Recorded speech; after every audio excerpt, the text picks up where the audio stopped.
बोलो श्री प्राणनाथ प्यारे की जय। बोलो श्री सदगुरु महाराज की जय। बोलो श्री राम रतन महाराज की जय। प्रणाम सुंदर साथ जी, आपके श्री प्रणाम जी। चरणों में मेरा कोटान कोट प्रणाम।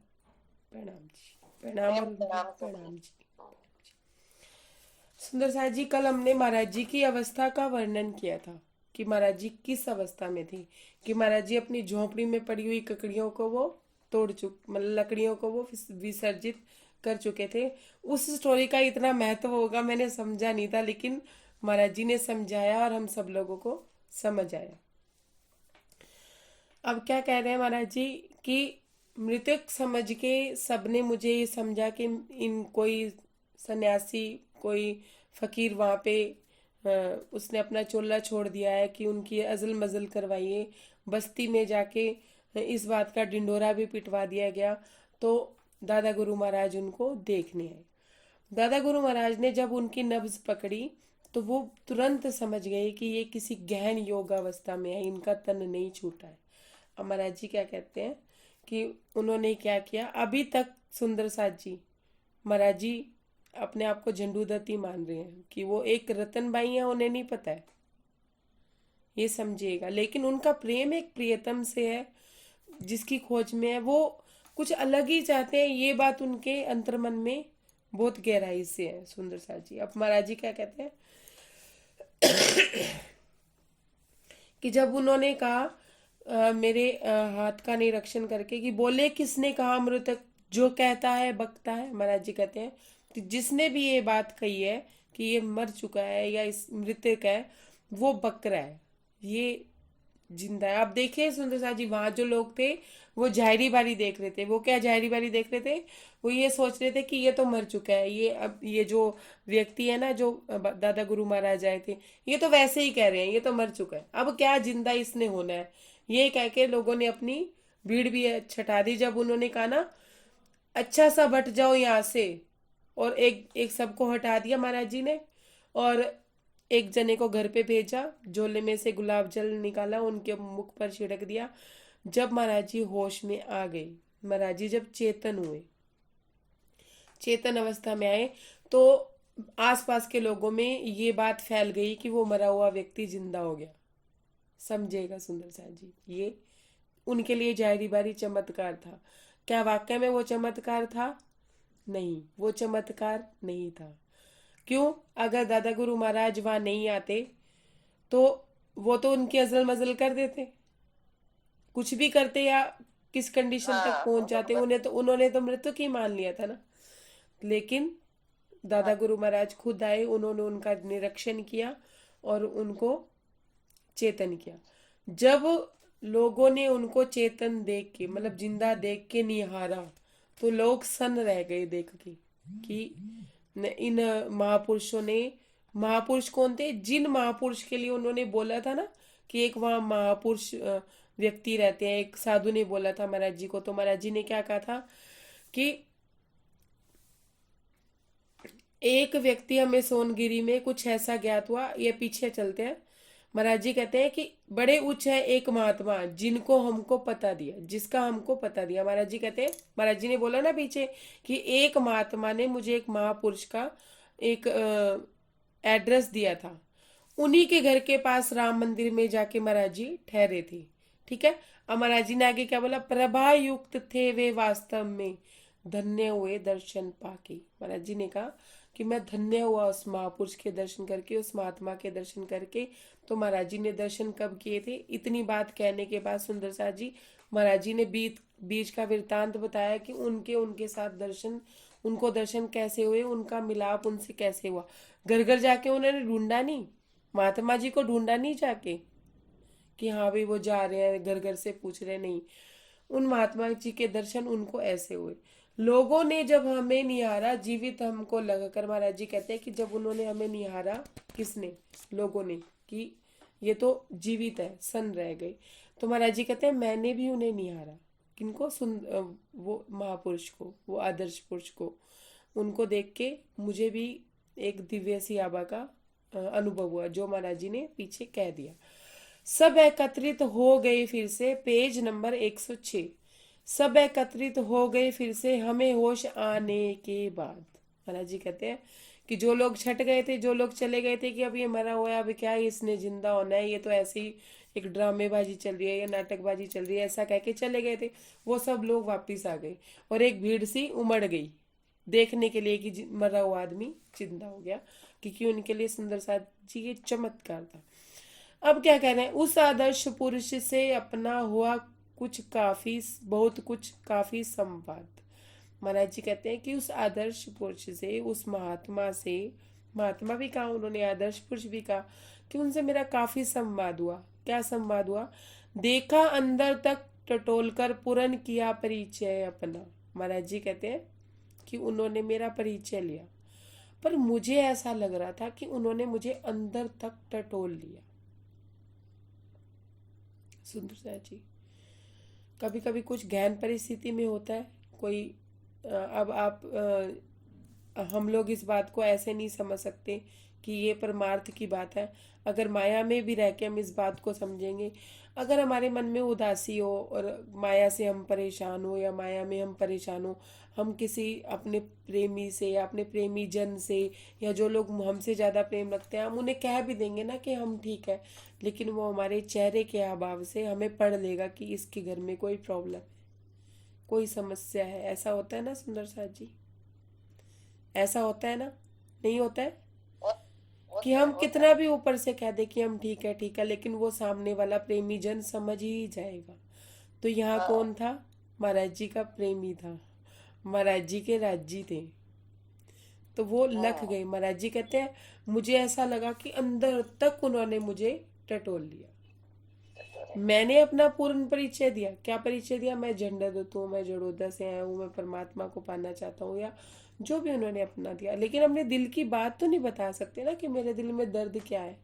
इतना ही तो बता सकते हैं कि मैं निर्गुणा हूँ, पर अंदर जो तकलीफ है उनकी वो तो नहीं बता सकते। पर महाराज जी का कहते हैं कि मुझे ऐसा लगा कि उन्होंने मुझे अंदर तक टटोल लिया और उन्होंने मेरा पूर्ण परिचय ले लिया। क्या कहा? पूर्ण परिचय, पूर्ण लिया परिचय अपना, पूर्ण परिचय। सुंदर सा जी, जहरी बारी परिचय नहीं कि मैं जड़ोदा का हूं, मैं ऐसे, मैं वहां से ही आया हूं ना। महाराज जी ने उनको पूर्ण रूप से पहचान लिया। किसने? दादा गुरु महाराज ने, बड़े महाराज ने। उन्होंने उनको पहचान लिया कि ये मेरी अंगना है, ये परम धाम की रूह है और अब ये विदेही हो चुकी है। पूर्ण परिचय वो ले लिया, वो ऐसा कह रहे हैं। अब क्या कह रहे हैं? बड़ी भीड़ उमड़ी ऊपर को, एक चाहता था सुनना।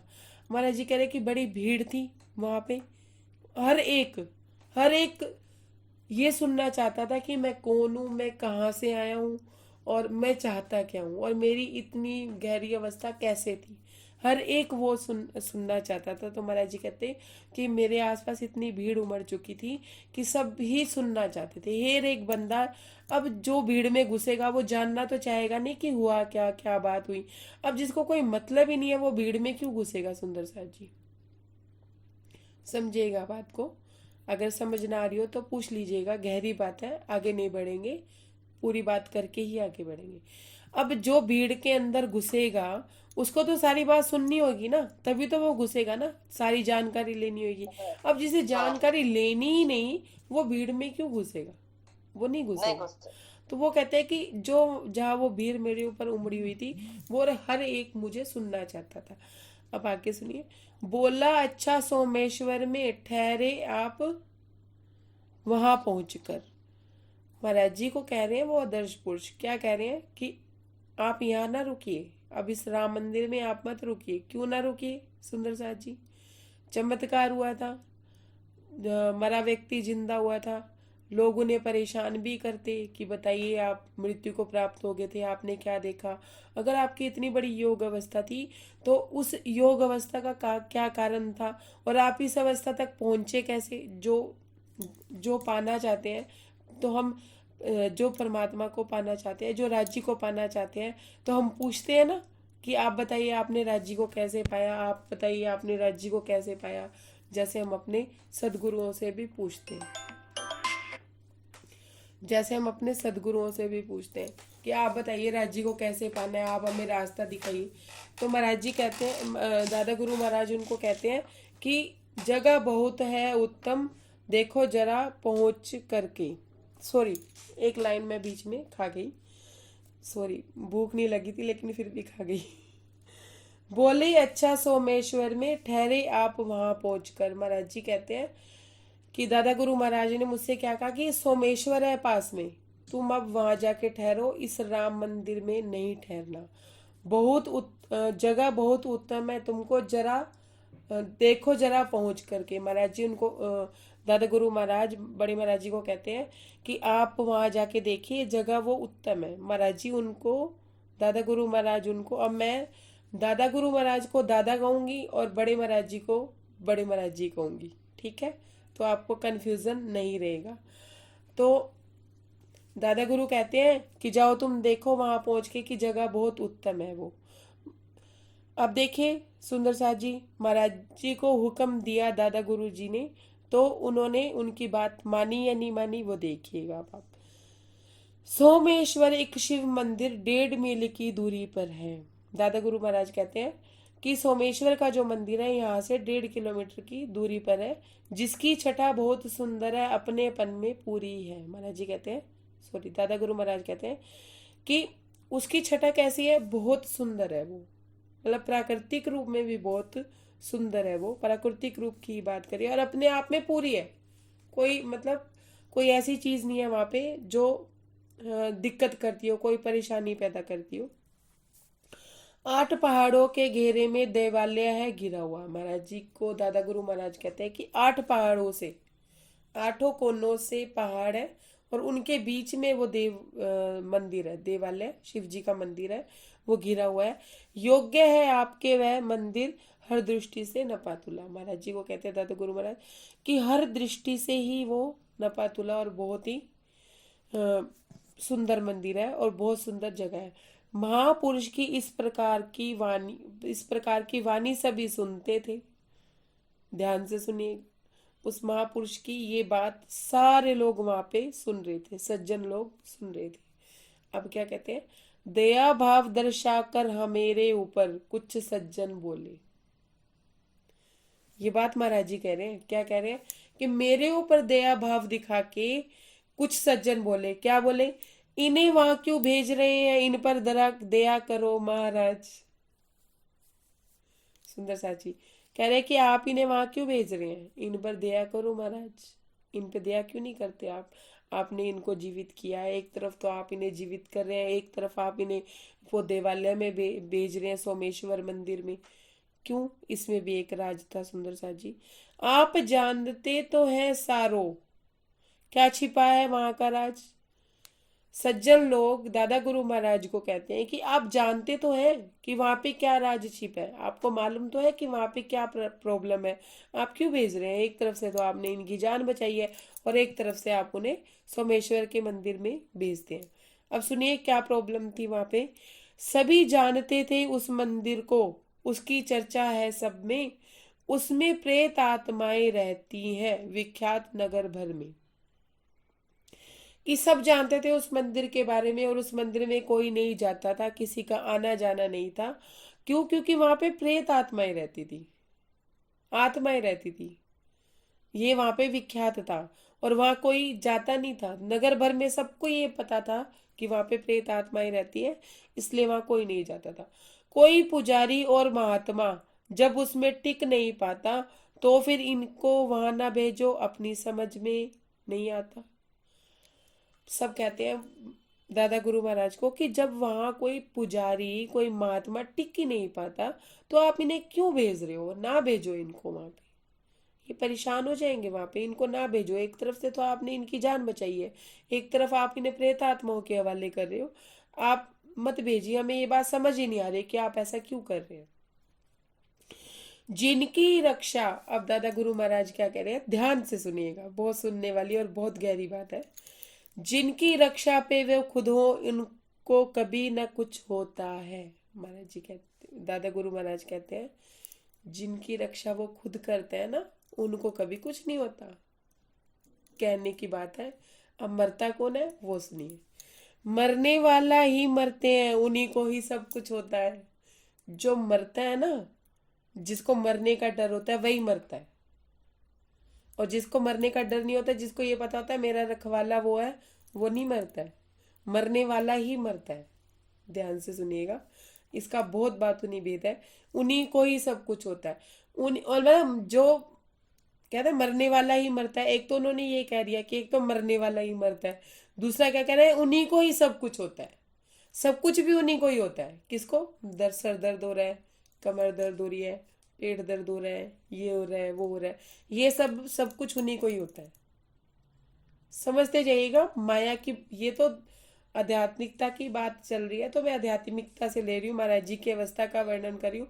जो माया में भी मरे पड़े हैं ना, वो भी माया में ऐसे ही मरते हैं। सुंदर साथ जी, माया में मरना अलग है और यहाँ मरना भी अलग है। हमें सत्तावना देकर बोले श्री स्वामी नारायण दास। अब महाराज जी ने नहीं कहा आदर्श पुरुष, अब महाराज जी ने नहीं कहा महात्मा। क्यों नहीं कहा? क्यों नहीं कहा सुंदर साथ जी? पहले सत ने महाराज जी को पहचाना। जब महाराज जी को लगा कि मेरे अंदर तक इन्होंने मुझे टटोल लिया, मेरे अंदर तक का पूर्ण परिचय इन्होंने ले लिया, इनको पता लग गया कि मैं कौन हूं। अब जब उनको पता लग गया, उनको अपनी पूरी पहचान दे दी सुंदर साथ जी।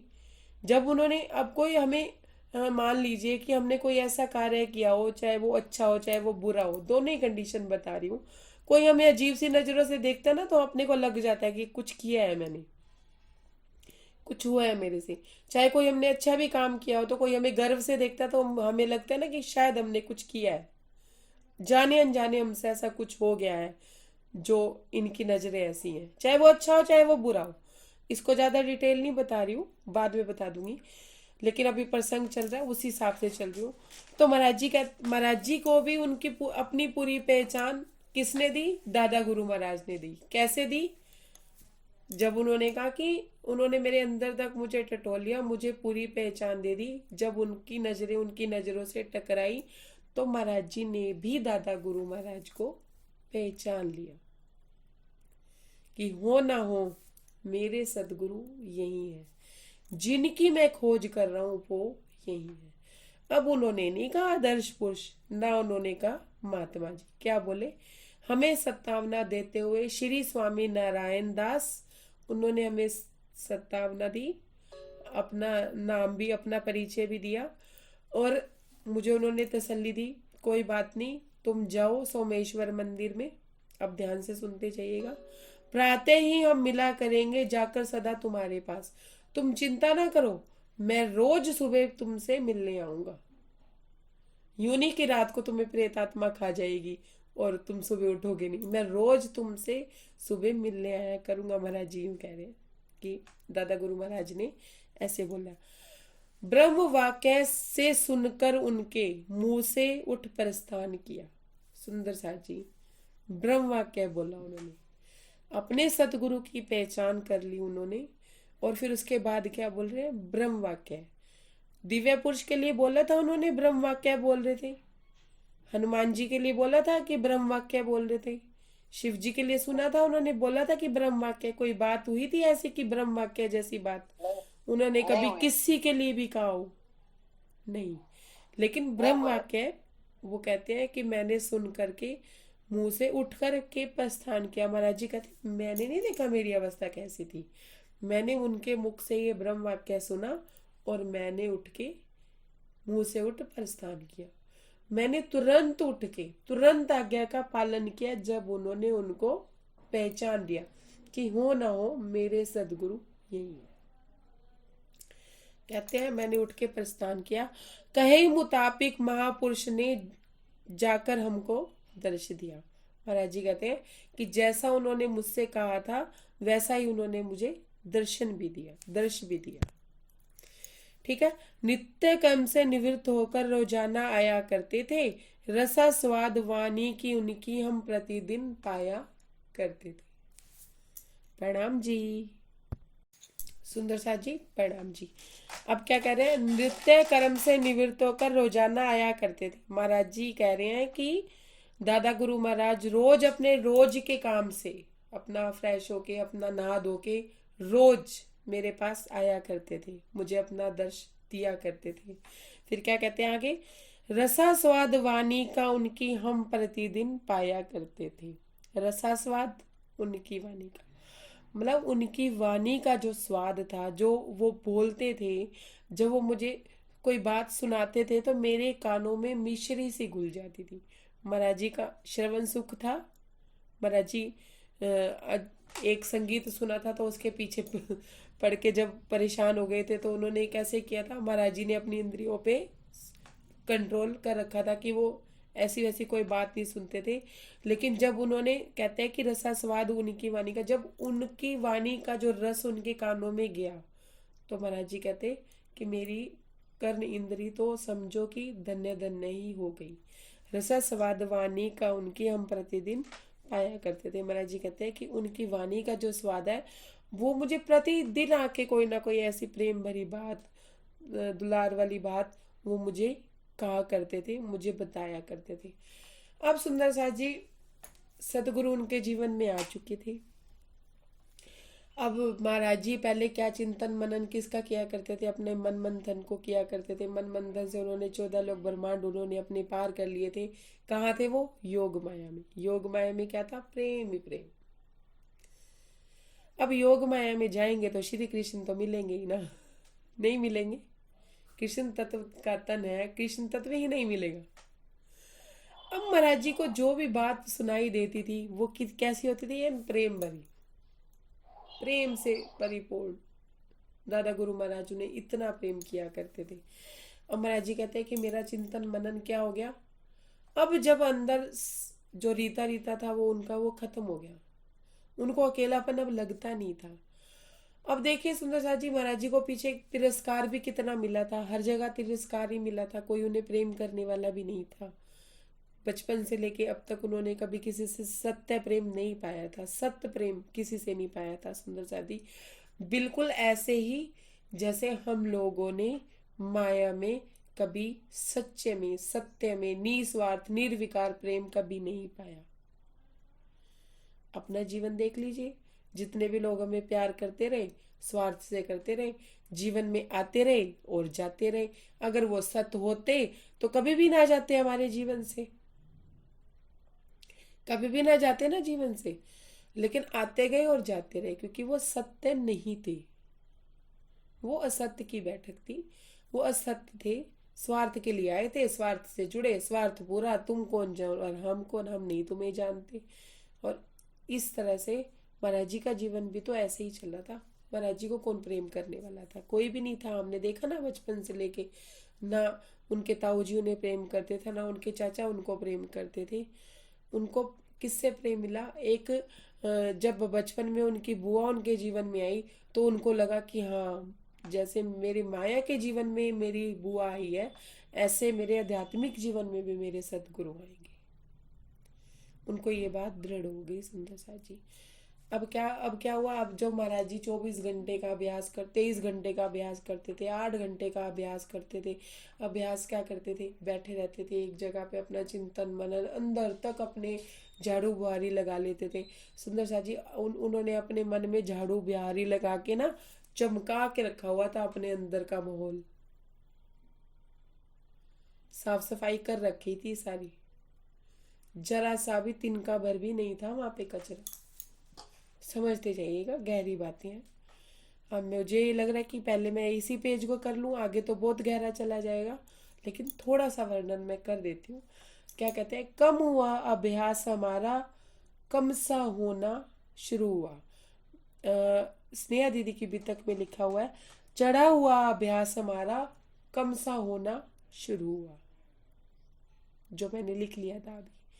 महाराज जी कहते हैं मेरा तो चढ़ा हुआ अभ्यास था, कहाँ तक, 23 घंटे का, 24 घंटे का बैठना। 24 घंटे मैं एक ही जगह पे बैठा रहता था, मैं 8-8 दिन भी बैठा रहता था, एक ही बात का मनन चिंतन करता रहता था। वो महाराज जी कहते हैं कि वो कम होना शुरू हो गया, मेरा बैठना कम होना शुरू हो गया। क्या होना शुरू हो गया, जो हम ध्यान किया करते थे कौन दिशा में क्षीण हुआ। मैं किसका ध्यान कर रहा था, किसको देख रहा था, वो क्या हो गया, क्षीण हो गया। पहले क्या देख रहे थे, अपने मन को देख रहे थे, मन उन्होंने पार कर लिया। सुंदर साथ जी मन में पड़ी हुई लकड़ियों को वो निकाल रहे थे, वो लकड़ियां उन्होंने निकाल ली। सारा उनका वो कहते हैं कि वो तो पता नहीं कौन सी दिशा में चला गया, जो ध्यान मैं करता था वो ध्यान तो मुझे पता ही नहीं कौन सी दिशा में चला गया। सुंदर साथ जी सदगुरु के मिलने के बाद अगर ये परिस्थिति हो जाए तो मान लिए कि आप पूर्ण सदगुरु से मिलेंगे। अब सुनिए आगे क्या कहते हैं। ये मैं स्नेहा दीदी की बीतक में से ले रही हूँ। परिवर्तन आया कुछ कुछ हम में, लगा बदलने लेके एक मिनट, लगा बदलने अपने में कुछ। महाराज जी कहते हैं कि मेरे में कुछ परिवर्तन आया, धीरे धीरे परिवर्तन आता चला गया, जैसे सदगुरु के जीवन में आने से परिवर्तन होना चला जाता है। और सा हो गए हम, और सा रहा कुछ ध्यान। महाराज जी कहते हैं कि और ही कुछ होने लग गया, मतलब और सी अवस्था होने लगी, और सा ध्यान हो गया। अब वो पहले जैसी कंडीशन नहीं रही कि हाँ भाई पहले जैसे मैं ध्यान कर रहा था, अपना मन मंथन कर रहा था, अब मेरा वो माहौल ही नहीं रहा, मैं परिवर्तित हो गया। अब क्या कहते हैं, परिवर्तन विचारों में ऐसा आया और बात हो गई। महाराज जी कहते हैं कि मेरे में कुछ ऐसा परिवर्तन आया है कि बात ही कुछ और हो गई। अब महाराज जी में क्या परिवर्तन आया है सुंदर साथ जी, अब महाराज जी में परिवर्तन आया है कि अब उनके विचार तो रहे ही नहीं, विचार उनके खत्म हो गए। पहले उनके क्या विचार थे, कहाँ मिलेगा, कब मिलेगा, कैसे मिलेगा, मिलेगा भी या नहीं मिलेगा, क्या कमी है मुझ में, अभी मैं कहाँ कमजोर हूँ, मेरी पात्रता कहाँ नहीं है, कहाँ वो अपने अपने में कमियां ढूंढते थे। मैंने अपने मन में बुहारी नहीं लगाई है, मेरे मन के कोने में कोई जाला अभी बाकी है, कहीं जरा से भी धूल मिट्टी अभी बाकी है। सुंदर साची महाराज जी ये चिंतन मनन किया करते थे, ये मन मंथन अपना किया करते थे। जब उनका मन बिल्कुल साफ चित हो गया तो वो अपने तन से भी उठ गए, कि अभी वो ये कह रहे हैं कि मैं अपनी तन में ही लगाऊं, मैं अपने स्थूल को देख रहा हूँ, मेरे को अपना स्थूल दिखाई दे रहा है, कभी मैं किसी चीजों में फंस रहा हूँ। अब महाराज जी जब उन्होंने आश्रम महंत जी का गुलबर्ग वाला आश्रम की बात आई थी तो महाराज जी ने कैसे त्याग कर दिया था कि मैं फंसना नहीं चाहता, मेरी मंजिल आश्रम पाना नहीं है, मेरी मंजिल परमात्मा को, एक राज्य को पाना है। तो सुंदर साथ जी महाराज जी समय समय पे अपना मन मंथन किया करते थे। महाराज जी कहते हैं अब वो बात तो खत्म ही हो गई, मेरे जीवन में साफ स्पष्ट थे, तो वो कहते हैं कि मेरी वो बात तो खत्म ही हो गई। अब आगे सुनिए क्या कह रहे हैं। हम लगे और ही बनने, बातें पिछली सब खो गई। महाराज जी कहते हैं कि पीछे की जो बातें थी ना, वो सारी बातें तो समझो खो ही गई, वो रही नहीं, वो बातें किसी बात की भी नहीं रही। अब सुंदर साथ जी अब हम चितवनी चर्चनी, मैं इसका बातूनी भेद बाद में ही बताती हूँ क्योंकि पिछला भी सारा रहता है, हम नहीं समझ पाएंगे इस बात को।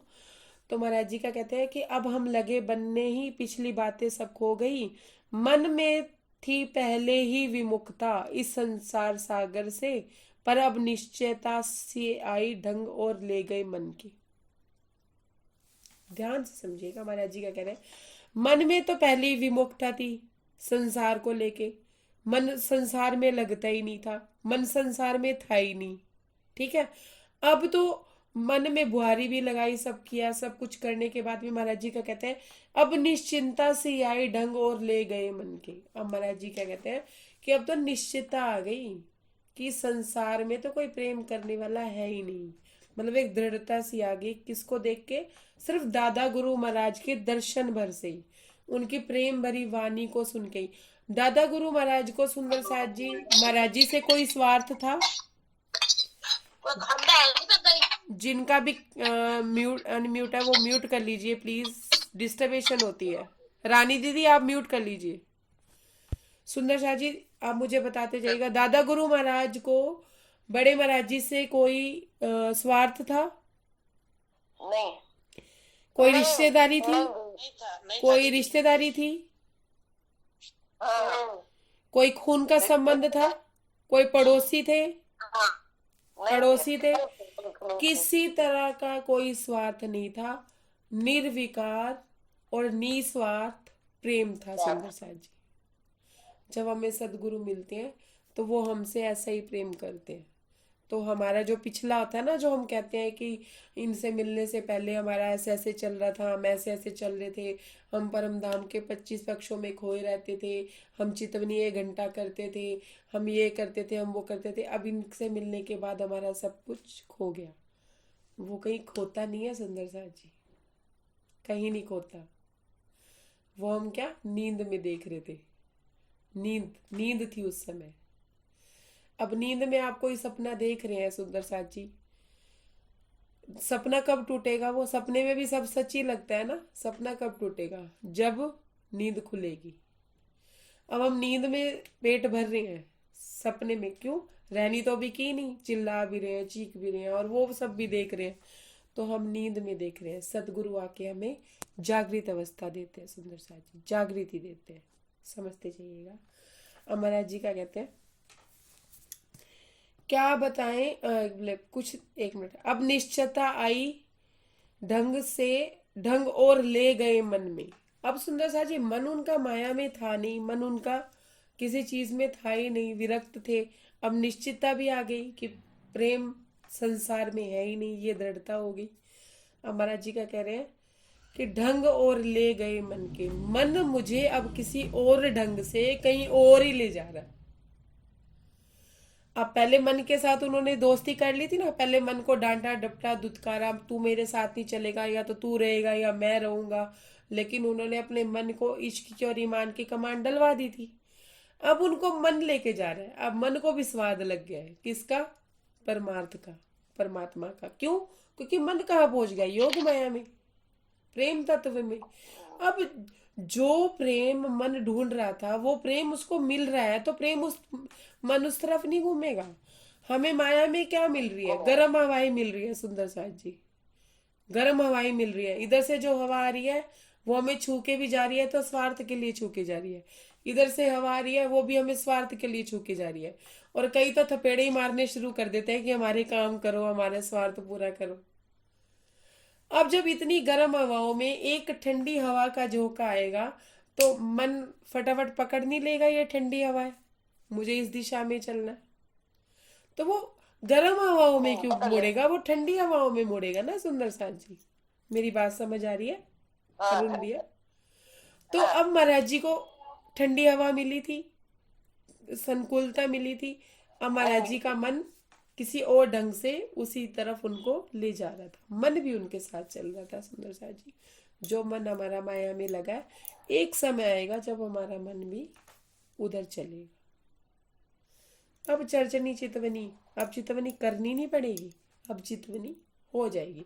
अब तक तो महाराज जी अपने आप को देख रहे थे, चितवन कर रहे थे, अपना मन मंथन देख रहे थे, अपने अंदर का पूरा जगत देख रहे थे, सब कुछ देख रहे थे। अब नहीं देखना पड़ेगा उनको। अब क्या कहते हैं सुनिए, मैंने कुछ नहीं लिखा, यही भी स्नेहा दीदी की बीतक में लिखा है, यही मेरी बीतक में लिखा है। मैंने 2 लाइनें ली हैं उनकी, क्योंकि मुझे उनकी वो लाइनें पसंद आई, लेकिन लिखा महाराज जी ने लिखवाया। देखिए अब आप ही क्या कह रहे हैं। कुछ दिन पश्चात उन्होंने कुछ ऐसा व्यवहार किया, क्या बताएं, कुछ कहा ना जाता, कितना हमको प्रेम दिया। महाराज जी कहते हैं कुछ दिन रोज वो मुझसे मिलने आते, वो रोज मुझसे प्रेम की भरी बात कहते, मेरे कानों में मिश्री के रस घोल जाते, मैं उन्हीं में ही लगा रहता, मेरा मन भी किसी और ढंग से उन्हीं में ही रमा रहता। मतलब अब चितवनी नहीं रहेगी, वो जो शब्द उनके कानों में गए थे वो कानों में ही उनका स्वाद चलता रहता। रसा स्वाद बोला उन्होंने, कि वो जो बोल के जाते थे मेरा स्वाद उसी में, बस वो जो बोल रहे हैं मैं वही सुनता रहता हूँ, वही मस्त हो जाता हूँ। ये चितवनी है वो कर रही थी, चितवनी थी वो कर नहीं रहे थे, वो हो रही थी। अब क्या कहते हैं कि उन्होंने मेरे साथ ऐसा व्यवहार किया, और मैं तुम अब कहते हैं क्या बताऊं, कुछ कहा ना जाता। अब मैं बता नहीं सकता कि वो प्रेम, वो इश्क जो उन्होंने मुझे दिया, वो मेरे शब्दों में बयान नहीं हो सकता। कोई समझ सके अपने सदगुरु से मिलने के बाद कि उन्हें कितना प्रेम, कितना स्वाद, कितना रस मिला, ये वही समझ सकती है रूह जिसे सदगुरु मिले हो, या जिसे सदगुरु का प्यार मिला हो। सूक्ष्म रूप में समझिए, चाहे दूसरे रूप में समझिए। सदगुरु तो सदगुरु ही है जी, वो तो अपना कार्य करेंगे ही करेंगे। अब समझिए आप, उसने उनके इस दुलार ने हम पर जादू जैसा काम किया। महाराज जी कहते हैं कि उनके ऐसे दुलार ने मेरे ऊपर जादू जैसा काम किया कि मेरे ऊपर जादू ही हो गया। हमारे में तो माया माया में जादू होता है ना, किसी ने प्रेम भरी बात कह दी, हम उसके ऊपर सब कुछ लुटाने में तैयार हो जाते हैं, हमें पता नहीं चलता। महाराज जी कहते हैं कि जब उन्होंने मुझे इतना प्रेम दिया तो मेरे ऊपर भी एक जादू ही हो गया, जादू जैसा मेरा काम किया। संजीवनी बूटी सी देकर आत्मा को आराम मिला। सुंदर साहब जी, महाराज जी कितनी गहरी बात कह रहे हैं। संजीवनी बूटी, महाराज जी कह रहे हैं कि मेरी आत्मा घायल हो चुकी थी किस चीज से, कि मुझे कहीं भी प्रेम नहीं मिला था। मैं दूसरों के तिरस्कार से, दूसरों के धुतकार से मैं इतना द्रवित हो चुका था, इतना मेरी आत्मा तक छलनी हो चुकी थी। हो जाती है ना, हम कहते हैं ना हमारी आत्मा रो रही है। आत्मा कहाँ रो रही है, आत्मा को दुख सुख लगता है। लेकिन महाराज जी क्या कहते हैं कि ऐसा मेरा हाल था कि मुझे ऐसा लगता था कि अब कुछ मिलने वाला नहीं है, मैं अंदर से मर ही गया था। लेकिन संजीवनी बूटी दे के उन्होंने मेरी आत्मा को आराम दिया। मतलब उनके प्रेम ने एक बूटी जैसा कार्य किया। सुंदर सा जी, महाराज जी ये कहना चाहते हैं। अब क्या हुआ उसके बाद, मोजों के दरवाजे खुल गए, हक की बह निकली, हक और ही बह निकली। महाराज जी कहते हैं कि मौजों के दरवाजे खुल गए, मौज मस्ती के दरवाजे खुल गए। सुंदर साहब जी, और मौज मस्ती के दरवाजे, और जब हमें पता चल जाए हमारा रहबर हमारे जीवन में आ गया है, वो हमें वैसे वैसे हमें पता था कि वो हमारे जीवन में है, लेकिन एक स्थूल रूप में भी हमारे सामने आ गया। अब हमें काहे की टेंशन है। वो गाना है ना, मछली मिट्टी च तैर दी, मैंने सुनाया था ना कि मछली मिट्टी में तभी तैरती है, अब हम उड़ रहे हैं उनकी मौज में। एन मौजे, कुछ नहीं होता हमें, वो अपने आप संभाल लेंगे। और हक की ओर ही बह निकली, हक की ओर ही बह निकली। सुंदर साहब जी, महाराज जी कह रहे हैं हक कौन है, हक कौन है, कोई बताएगा हक कौन है। हाँ, क्या बस राजी बड़े महाराज की महाराज तरफ जी ही मेरी दादा हवाएं। हाँ जी, हक है ना राजी महाराज, क्या हक की ओर ही बह निकली। मेरी जो मौजें थी ना, मैं हवा में तैरती तैरती किसकी तरफ निकली, राज्य की तरफ, घूमती घूमती राज्य की तरफ जी की ओर। बह निकली। उपवन फरा हुआ कुछ ऐसा, खिली हृदय की कली कली। महाराज जी कहते हैं कि मुझे ऐसा लग रहा था मेरा जो शरीर है वो क्या है, उपवन, और मेरे हृदय की कली कली खिल गई। मतलब शरीर में भी जो उनकी ना खाने की वजह से पावर खत्म हो गई थी। सुंदर सा जी, महाराज जी ये कहते हैं वो उपवन तो मेरा हरा हो ही गया, लेकिन मेरे दिल की कली भी खिल गई। सुंदर सा जी, समझिएगा बात को। फूलों से अब आगे का नहीं लेते, क्योंकि आगे गहरा प्रसंग है कि राज्य अपनी रूहों के साथ आशिकी कैसे निभाते हैं। तो यहाँ दादा गुरु महाराज ने महाराज जी के साथ अपनी आशिकी निभाई, उनको पहचान के। ये आगे का प्रसंग चेंज हो जाता है, हम यहीं पे आते हैं वापस। प्रणाम जी, अब हम 106 नंबर पेज का कर रहे हैं। महाराज जी कहते हैं जब सब लोगों को लगा कि हम मर गए, हमने अपना चोला छोड़ दिया, और मुझे भी ऐसा ही लगा हम मर गए। सुंदर साहब जी, कौन आए, दादा गुरु महाराज एक आदर्श पुरुष बन के हमारे पास आए। उन्होंने हमसे संवाद किया, हमें अंदर तक टटोला। अब सुंदर साहब जी, माया में भी हम मरते ही हैं, मरते हैं ना, कैसे मरते हैं, हर तरफ से माया से मरे पड़े हैं। कोई हमारे पास सिर्फ अगर आया है तो हमारा तमाशा देखने के लिए आया है, हमारे हमें तमाशा बनाने के लिए आया है, और हमें चंदा दे के उठाने के लिए आया है कि इनको जरूरत है। अब मैं इस चीज़ को कैसे बयान करूं, लेकिन फिर भी कोशिश करती हूँ, क्योंकि अंदर बात इतनी इतनी आ रही है, जबान पे नहीं आ रही है, आप सब समझ सकते हैं। महाराज जी कहते हैं ऐसे ही सुंदर साथ जी, जब हम धर्म में भी, कल बोला था ना कि माया के लिए मर गए हो तो सेवा में भी मर जाओ, बोला था ना सुंदर साथ जी। महाराज जी ने क्या बोला था, माया के लिए मर गए हो, तुमने अगर अपनी झोंपड़ी की लकड़ियां विसर्जित कर दी हैं तो ये जो 26 लकड़ियां उसे भी विसर्जित कर दो, यही बात चल रही थी कल। अब माया में ज्यादा इसलिए नहीं जाएंगे क्योंकि माया का बहुत बहुत भेद हमने कर लिया है, लेकिन एक शब्द पे आके मैं माया भी समझा दूंगी। वो अरुण भैया के लिए। तो आप सुंदर साथ जी, जब हम माया में भी मर गए और धर्म में भी मर गए, मुर्दार व्यक्ति, यहाँ से हमारी बात खत्म हुई थी, यहीं से मैं बात शुरू करती हूँ कि मुर्दार व्यक्ति क्या सेवा करेगा। वो तो उठ के बैठ भी नहीं पाएगा जब वो मर चुका होगा। उठ के बैठ पाएगा? नहीं पाएगा। नहीं बैठ पाएगा। अब नहीं भी। समझिए, अब यहाँ सेवा में कैसे मरना है? तन को जब घिसा के पिटा के हर तरह से करके भी, सुंदर सा जी, ऐसा तो होगा ही।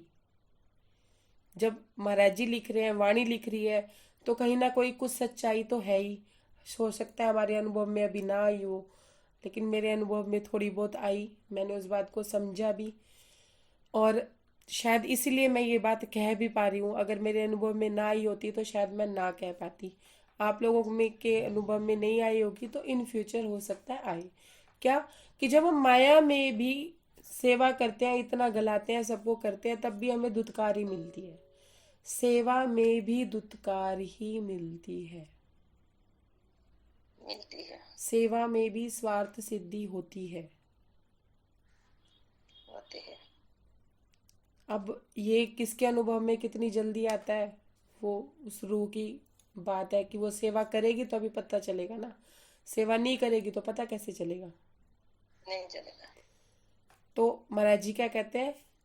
तन तोड़ के सेवा करिए। लेकिन जहां से वहां से भी मन टूटेगा ना, तब एक ही दरवाजा नजर आएगा, राज जी, कि उसके अलावा, उस दिल के अलावा हमें कोई 12,000 में से भी प्यार करने वाला नहीं है, जब तक उसका दिल हमारे लिए नहीं धड़कता है। उसका धड़कता है तो 12,000 का परिवार भी हमें दिखता है। एक समय बाद सखियां भी दिखनी बंद हो जाएंगी, सुंदर सा जी, श्यामा जी भी दिखनी बंद हो जाएंगी। कौन दिखेगा? एक राज्य, एक राज्य और हम, फिर एक राज्य। कल जोटे वाली बात कल महाराज जी ने बताई थी ना कि दो, एक तू और एक मैं, फिर एक, और उसके बाद कुछ नहीं। अभी तो हमें, अच्छा ये बताइए, एक बात को समझिएगा। अब इसमें कोई वो नहीं है कि हमारा 12,000 का परिवार है। जब तक हम माया में रले पड़े थे, हमें 12,000 का परिवार दिख रहा था, सुंदर सा जी, दिख रहा था नहीं 12,000 का दिखता। परिवार।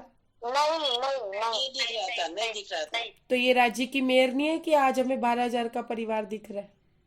बहुत बहुत मेर है। तो इसका मतलब मेहर तो हो रही है ना? जी बहुत मेहर है दी। मेहर तो हो रही है, मेहर तो हो रही है ना। हाँ हाँ हम पूरी एक तरह से। 4 सदस्यों के परिवार में से उठ के 12,000 के परिवार में आ गए, ठीक है। और वो 12,000 के परिवार में से भी हमें एक श्यामा महारानी तक जाना है। हाँ फिर उस श्यामा महारानी से भी हमने राज्य तक अपनी मंजिल पूरी करनी है। हाँ। तो ये क्या चल रही है हमारी मंजिलें, क्योंकि अभी तक हमारा जो मंजिल, मतलब ये हमारा क्या चल रहा है? रास्ता, सॉरी सुंदर साथ जी, ये हमारा चल रास्ता। रहा है रास्ता। मंजिल कौन है सुंदर साथ जी? हमारी हमारी मंजिल राज्य तक पहुंचना। मंजिल हमारी है राज्य। जब हम तन छोड़ देंगे, बिना जगह तन छोड़ देंगे, तो राज्य को नहीं मिल जाएंगे। बात नहीं। को समझिएगा कि हमने तन छोड़ा और हमारे तन वहां उठ गए, नहीं। जब खेल खत्म होगा तभी हम वहां उठ पाएंगे, समझिएगा बात को, नहीं तो दोबारा जन्म लेते रहेंगे। यहाँ तक की मंजिल पूरी होगी, हमारा 12,000 का परिवार है। अगली बार जब पैदा होंगे ना, तो माया में नहीं रहेंगे, 12,000 के परिवार को देखेंगे। लेकिन 12,000 के परिवार से भी हमें एक सच्चे सदगुरु तक जाना है, श्यामा महारानी तक जाना है, वहां से फिर हमें राज्य तक जाना है। ये हमारा रास्ता है। अब इस रास्ते का भी तो आनंद लेना है। मंजिलें अपनी जगह है, रास्ते अपनी जगह। मुसाफिर भी क्या करें, ना चले? चलेंगे तो रास्ते में रास्ता तो देखना ही पड़ेगा ना। रो पिट के रास्ता देखने से अच्छा है प्रेम भाव से रास्ता देखिए। अब 12,000 के परिवार की आप सेवा कर रहे हैं, जी तोड़ के कर रहे हैं, तन तोड़ के कर रहे हैं, फिर भी आपको धुतकार प्यार, मान मान सम्मान नहीं, प्यार, वो निर्विकार प्यार, वो निस्वार्थ प्रेम। ध्यान से समझिए, प्रेम तो तब भी सब सखियों में है। क्यों? क्योंकि 12,000 का परिवार वहां से है ना। और उनके मन में राज्य उपजाते हैं तो सुंदर साथ प्रेम करके जाता है। ये बात हम लोगों को क्लियर है। लेकिन वो प्रेम निस्वार्थ है, निर्विकार है, ये तो देखना पड़ेगा ना आपको। नहीं हाँ देखना पड़ेगा? देखना पड़ेगा। स्नेहा दीदी नहीं देखना पड़ेगा? पूर्णिमा दीदी नहीं देखना पड़ेगा? देखना पड़ेगा ना कि उस देखना प्रेम में भी स्वार्थ है ही देखना नहीं है। पड़ेगा। देखना पड़ेगा जी। देखना पड़ेगा ना। जब आप दृष्टा बन के उस रास्ते को देखोगे, दृष्टा बनना पड़ेगा। माया में दृष्टा बने थे, अपने मन को देखा था, मन घोड़े पे सवार होके कहाँ भगा रहा था, मन दिखने लगा, मन दिखने लगा ना सुंदर साथ जी। ऐसे धर्म में जी भी, जी हाँ हाँ हाँ ऐसे धर्म में भी देखना पड़ेगा, दृष्टा बनना पड़ेगा। भेड़ा चाल नहीं करनी पड़ेगी। प्रभा दीदी कुछ कहना चाहते हो? प्रभा दीदी कुछ कहना चाहते हो? तब म्यूट कर लीजिए, नहीं नहीं नहीं नहीं फिर म्यूट कर लीजिए, शोर आ रहा है। जैसे माया में दृष्टा बन के देखा ना, ऐसे धर्म में भी दृष्टा बन के देखना पड़ेगा कि निर्विकार प्यार है, निस्वार्थ प्यार है, या अभी भी भोग विलासता है, या माया है। फिर नहीं तो एक आग जो झूठी लगाई तो दूजी मोटी लगाई। अरे भाई, 4 जनों का परिवार छोड़ा, 12,000 का परिवार ले लिया, मोटी आग नहीं होगी? फिर महाराज जी क्या समझा रहे हैं? एक भी डारो, दूजी भी डारो। महाराज जी ने कहा, मैंने नहीं कहा। वो अपने 4 परिवार का सदस्य छोड़ के आए थे, तो बड़ा आश्रम संभालने के लिए उन्हें मिल रहा था। महाराज जी ने क्या कहा? एक आग जो छोटी बुझाई तो दूजी मोटी लगाई। अब बाद में 4 चौपाइयों के बाद महाराज जी क्या कहते हैं? एक डार दी ना 4 सदस्य वाली, दूजी भी डारो। क्यों आश्रम में नहीं बैठ सकते थे? वहां सुंदर साथ ना आता? कभी ना कभी तो कोई सुंदर साथ आता ही ना, सुंदर साथ जी। महाराज जी के कह रहे एक डारो, दूजी भी डारो। हमें दृष्टा बन के 12,000 सखियों में से भी सारी 12,000 की 12,000 ब्रह्मशिष्टियां नहीं है। स्वार्थ और निस्वार्थ, निर्विकार, ये सब चीजें हमें दृष्टा बन के देखनी ही पड़ेंगी। जैसे हमने माया में अपने मन को देखा, मन पे काबू पाया, मन से हमने माया हटाई, वैसे ही दृष्टा बन के 12,000 सखियों में से भी निर्विकार और निस्वार्थ प्रेम हमें देखना पड़ेगा, चुनना पड़ेगा। जब नहीं दिखेगा, नहीं मिलेगा, तो फिर एक राज्य दिखेंगे, फिर सदगुरु दिखेंगे। सदगुरु भी अगर पूर्ण अति पूर्ण नहीं मिले, पूर्ण नहीं मिले, तो फिर एक राज्य दिखेंगे, फिर होगा सदगुरु मेरा श्याम जी। समझिएगा, समझते जाइएगा। कोई त्रुटि लगे तो क्षमा कीजिएगा, बात ना समझ आए तो पूछ लीजिएगा, क्योंकि आगे की स्टोरी ना कहिए, हमारी भी तक चल रही है, अपने जीवन पे लेके चलेंगे तो हमें समझना आसान रहेगा। सुंदर साथ जी, महाराज जी क्या कहते हैं कि अंदर तक उन्होंने मुझे टटोल लिया, देखा अंदर तक, पूरन लिया परिचय अपना। महाराज जी कहते हैं ऊपरी परिचय नहीं लिया उन्होंने मेरा, पूर्ण परिचय लिया मेरा अंदर का। जब सतगुरु हमारे जीवन में आएंगे ना, उनको हमारा पूर्ण परिचय होगा, अंदर से अंदर तक का परिचय होगा। सुंदर सा जी, अगर वो सदगुरु पूर्ण होंगी।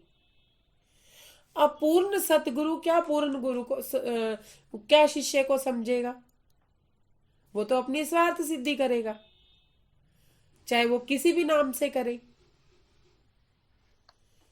एक बात को समझिएगा, मुझे महाराज जी ने ये बात ऐसे समझाई थी कि कोई पुरुष सुंदर साथ है, ठीक है, माया में अगर कहते हैं ना कि गली में अगर सगा भाई भी खड़ा और लेडीज जाके उसके गले लग जाए तो लोग उसके बारे में गलत ही सोचते हैं ना, कि मान लो वो सगा भाई ना हो, सिर्फ बना हुआ भाई हो या पड़ोसी हो, माया में जाके, अगर माया में हम हो और गली में जाके उनको गले लगा लें तो उनके बारे में गलत ही शब्द बोलेंगे ना, 10 के 10 ही गलत ही बोलेंगे, गलत ही समझेंगे। समझिएगा, प्रैक्टिकल।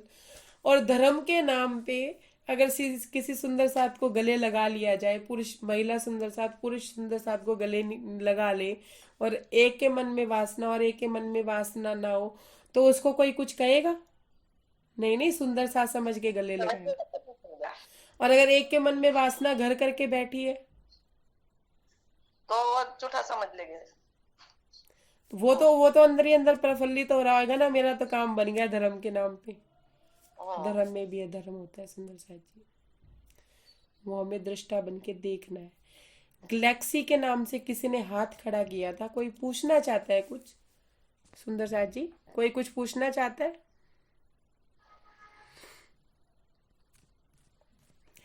तो धर्म के नाम पे भी अधर्म होता है, धर्म में भी अधर्म देखा जा सकता है। देखा तब जाएगा जब दृष्टा बनोगी, जब सच में एक महाराज जी की तरह सच में सच्चे सदगुरु को ही चाहते हो, सच्चे सदगुरु का ही प्रेम चाहते हो, सच्चे सदगुरु को ही पाना चाहते हो, श्यामा महारानी को ही पाना चाहते हो, तो दृष्टा बनना पड़ेगा।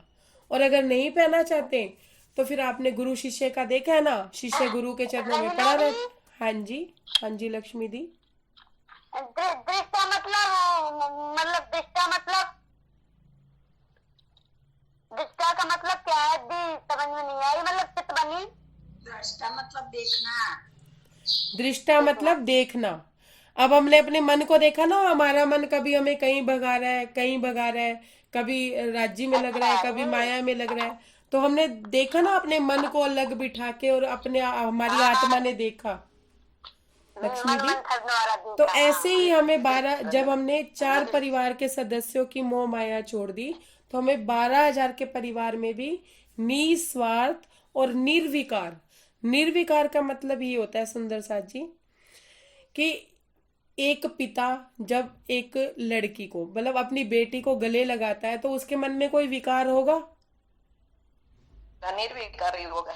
नहीं होगा ना, निर्विकार होगा ना। नहीं होगा, कि दिखा नहीं। कोई सुंदर साथ किसी सुंदर साथ से गले लग रहा है, वो निर्विकार लग रहा है, या उनके अंदर कोई और बात है?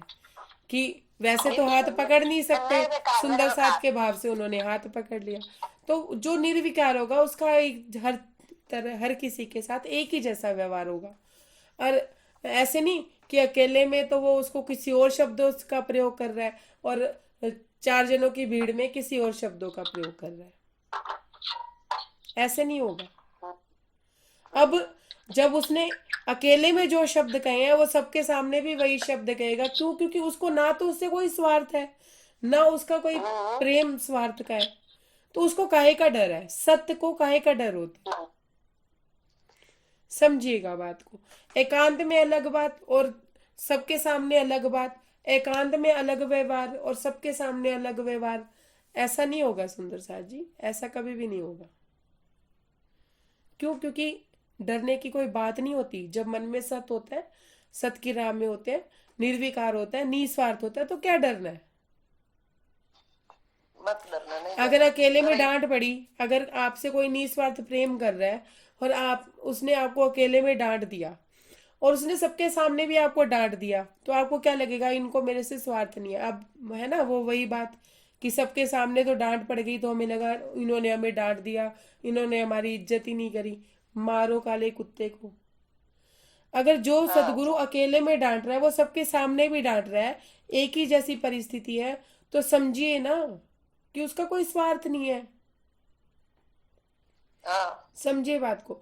और अकेले में व्यवहार अलग कर रहा है और सबके सामने व्यवहार अलग कर रहा है, तो कहीं ना कहीं कुछ ना कुछ बात है।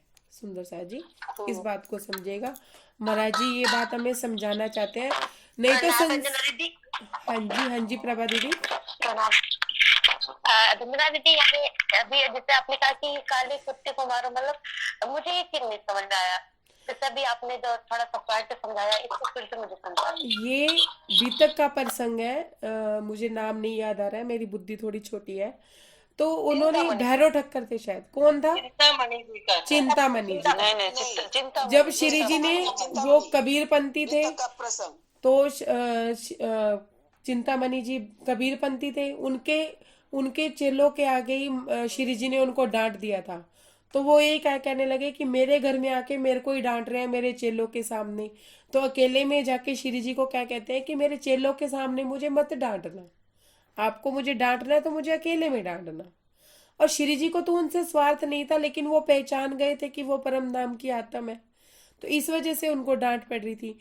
जब चिंतामणि जी ने, देखिए परम धाम की आत्म थी, और जब उन्होंने अपना आत्म मंथन किया, तो उन्होंने ये समझा कि मेरा अहंकार भाव था, जो मैंने अपने सदगुरु को बोला कि मुझे सबके सामने मत डांटना। तो उन्होंने अगले दिन बैठक में श्री जी को बोला कि मारो काले कुत्ते को, कि आपकी कृपा से ये काला कुत्ता मर सकता है अंदर से, मेरे में इतनी सामर्थ्य नहीं है। काला कुत्ता कौन था? हमारा अहंकार, हमारा मैं बाप। समझ गए प्रभा दी? ये बड़ी बीतक का पर्सन है।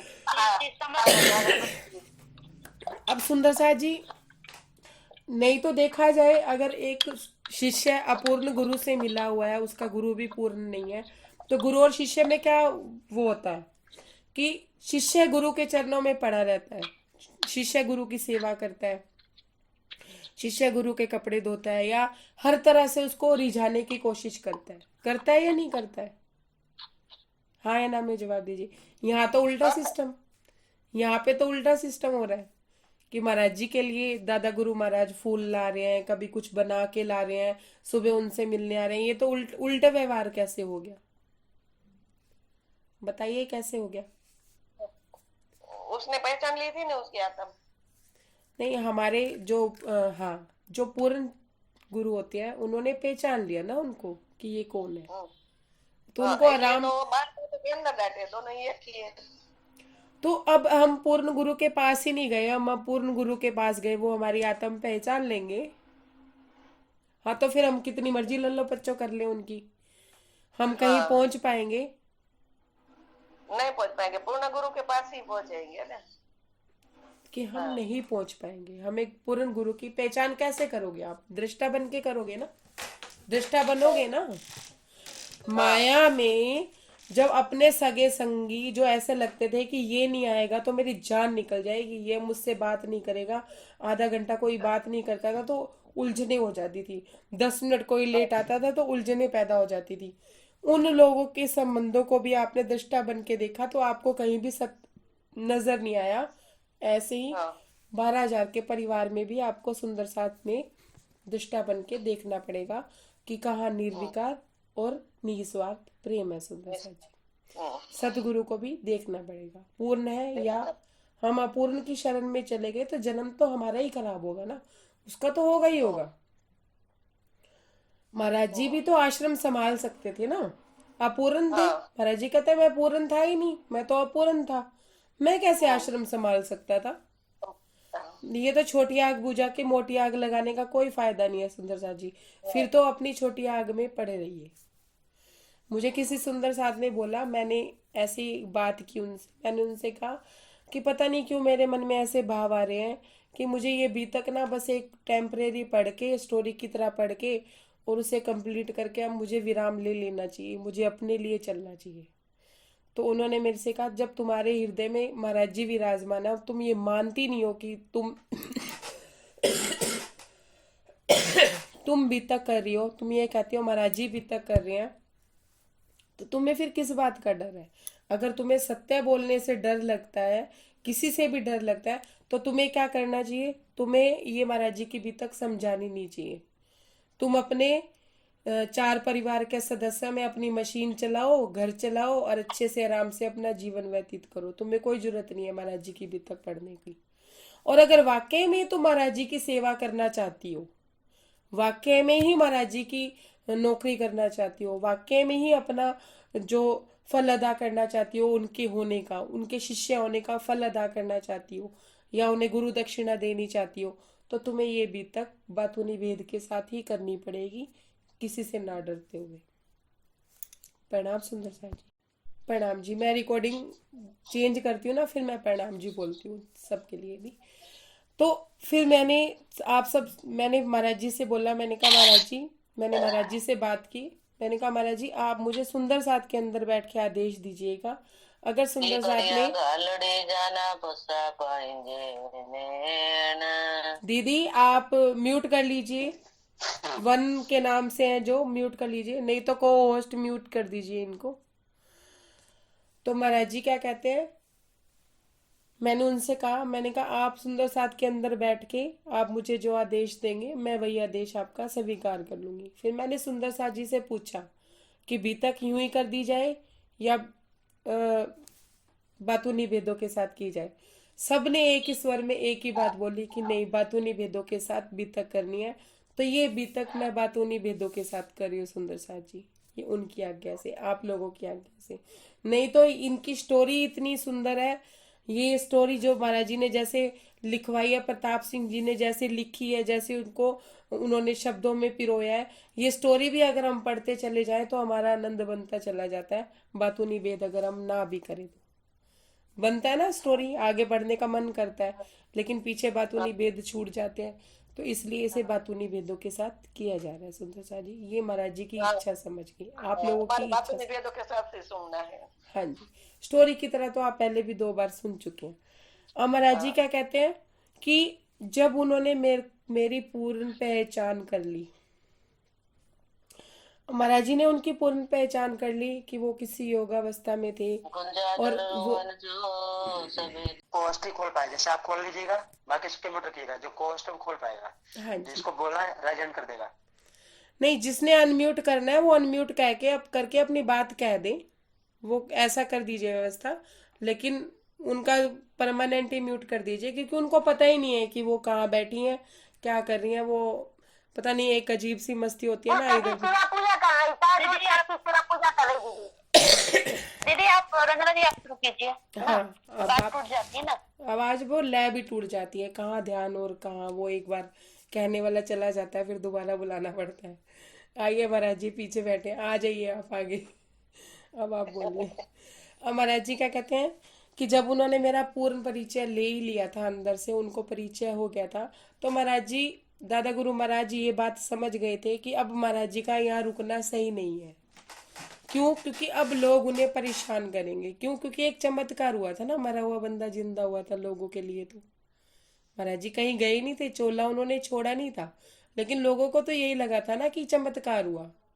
तो अब लोग उनको परेशान करते, लोग उनको छेड़ते, कभी कोई बात पूछता, अगर योगावस्था कोई कह, अगर महाराज जी कह देते मैं योगावस्था में हूँ, तो महाराज जी को उलझने बढ़ जाती ना।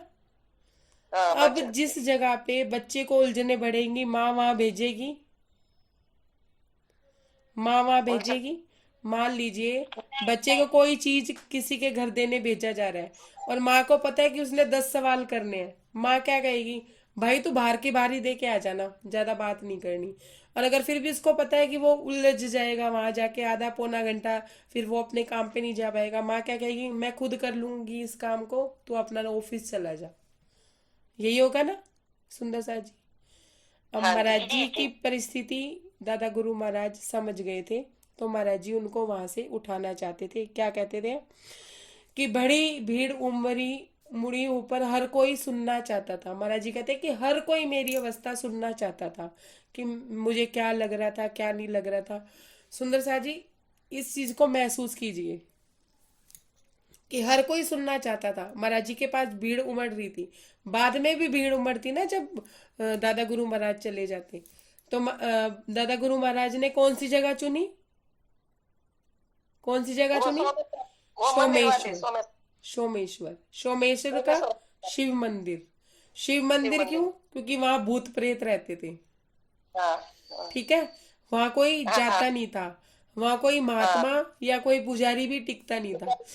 अब महाराज जी को ऐसी जगह भेजने का क्या वो कि प्रेत आत्मा, महाराज जी समझिएगा कि गुरु क्या कर रहे हैं, प्रेत आत्माओं के बीच में महाराज जी को भेज रहे हैं, जबकि पूर्ण पहचान हो चुकी है, महाराज जी ने भी पहचान ली है। स्नेहा दीदी समझिएगा कि महाराज जी को ऐसी जगह पे क्यों भेज रहे हैं कि जहाँ कोई आता जाता नहीं था, क्योंकि भीड़ उमड़ रही थी उनके ऊपर, और बाद में भी भीड़ परेशान करती। किसी दूसरी जगह पे भी जाते तो सब ढूंढ डांट के उनके पास पहुंच जाते। प्रेत आत्माओं के बीच में उनको भेज दिया कि कोई चाह के भी ना जा पाए।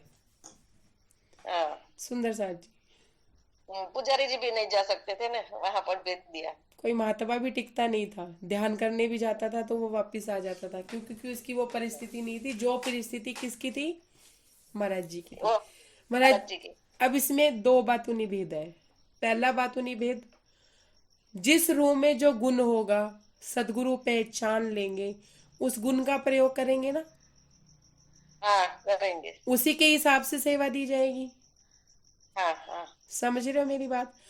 अब इस बात को ये समझिएगा कि मान लीजिए हमारी जेब में 1 लाख रुपए हैं, और हम चले गए हीरे लेने, और हम कहे हमें हीरे दो, और हमें उसकी कीमत है करोड़ों में, और हमारी जेब में 1 लाख रुपए, हम हीरे खरीद सकते हैं?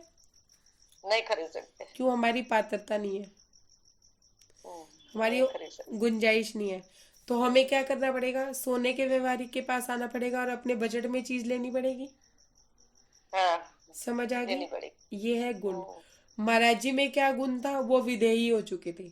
जब दादा गुरु महाराज ने देखा कि जुएं निकल रही है उनके सर पे से, तो उनको अपने तन की होश है नहीं। और मृत्यु किसकी होती है सुंदर साहब जी? ये तन की आत्मा शरीर की। का। आत्मा की मृत्यु होती है। नहीं होती, कभी नहीं। परात्म नहीं, की। परात्म की नजर की मृत्यु होती है। नहीं, नहीं, अगर मान लीजिए हम ध्यान अवस्था में बैठे और हमारी मृत्यु हो भी जाए तो क्या होगा? वो तो परमात्मा में मिल गई होगी, तो ये तन खलास हो जाएगा ऐसा। सुंदर साहब जी, अगर हम किसी गाड़ी से जा रहे हैं, मसाला इत का बात उत की मैं समझाती हूँ, समझिए जो मुझे महाराज जी ने समझाया वही बात समझाती हूँ। हमने यहाँ से, मैंने गंगानगर से दिल्ली जाना है, ठीक है। मैं दिल्ली तक पहुंच गई और मेरी गाड़ी हो गई खराब। कहाँ? मेरे घर के आगे जाके ही मेरी गाड़ी हो गई खराब। मेरे घर मतलब जिसके घर मैंने जाना है उसके घर जाके ही मेरी गाड़ी खराब हो गई, और वो जिसके घर मुझे जाना था वो मुझे लेने के लिए बाहर तक भी आ गया भी चलो बाकी का रास्ता मैं, आप मेरे साथ ही चलो, अंदर तक चलते हैं। तो मुझे उस गाड़ी के खराब होने का दुख होगा? नहीं होगा, क्योंकि आप तो पहुंच गई ना। हाँ, मैं पहुंच गई। अगर वो गाड़ी होगी रास्ते में खराब, तो फिर तो विजय मैम कंफ्यूज। सुंदर साथ जी समझिए, ये शरीर क्या है? हमारी गाड़ी। हमें कहाँ पहुंचना है? परम धाम तक। इस गाड़ी में बैठे बैठे परम धाम तक पहुंचना है। अगर हम अपने जीवन में 30 वर्ष की आयु में, 40 वर्ष की आयु में, 45 वर्ष की आयु में या 50 वर्ष की आयु में, किसी भी आयु में हमने परम धाम की वो शुद्धि पा ली, हमें परम धाम अपना घर पता चल गया, और उसके बाद हमें अपना घर पता चल गया कि ये हमारा परम धाम है, हम उसमें विहार कर रहे हैं और हमारा घर यही है और हमारे जो मालिक है वो राज्य महाराज है, हमारे खावंद वो है। तो उसके बाद मान लो 50 वर्ष की आयु के बाद ये शरीर खराब होना शुरू हो गया, ये गाड़ी खराब होनी शुरू हो गई, तो हमें फर्क पड़ेगा?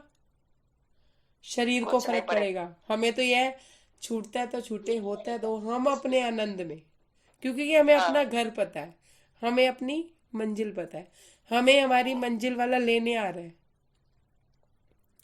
समझिए, तो ये शरीर क्या है? गाड़ी। गाड़ी।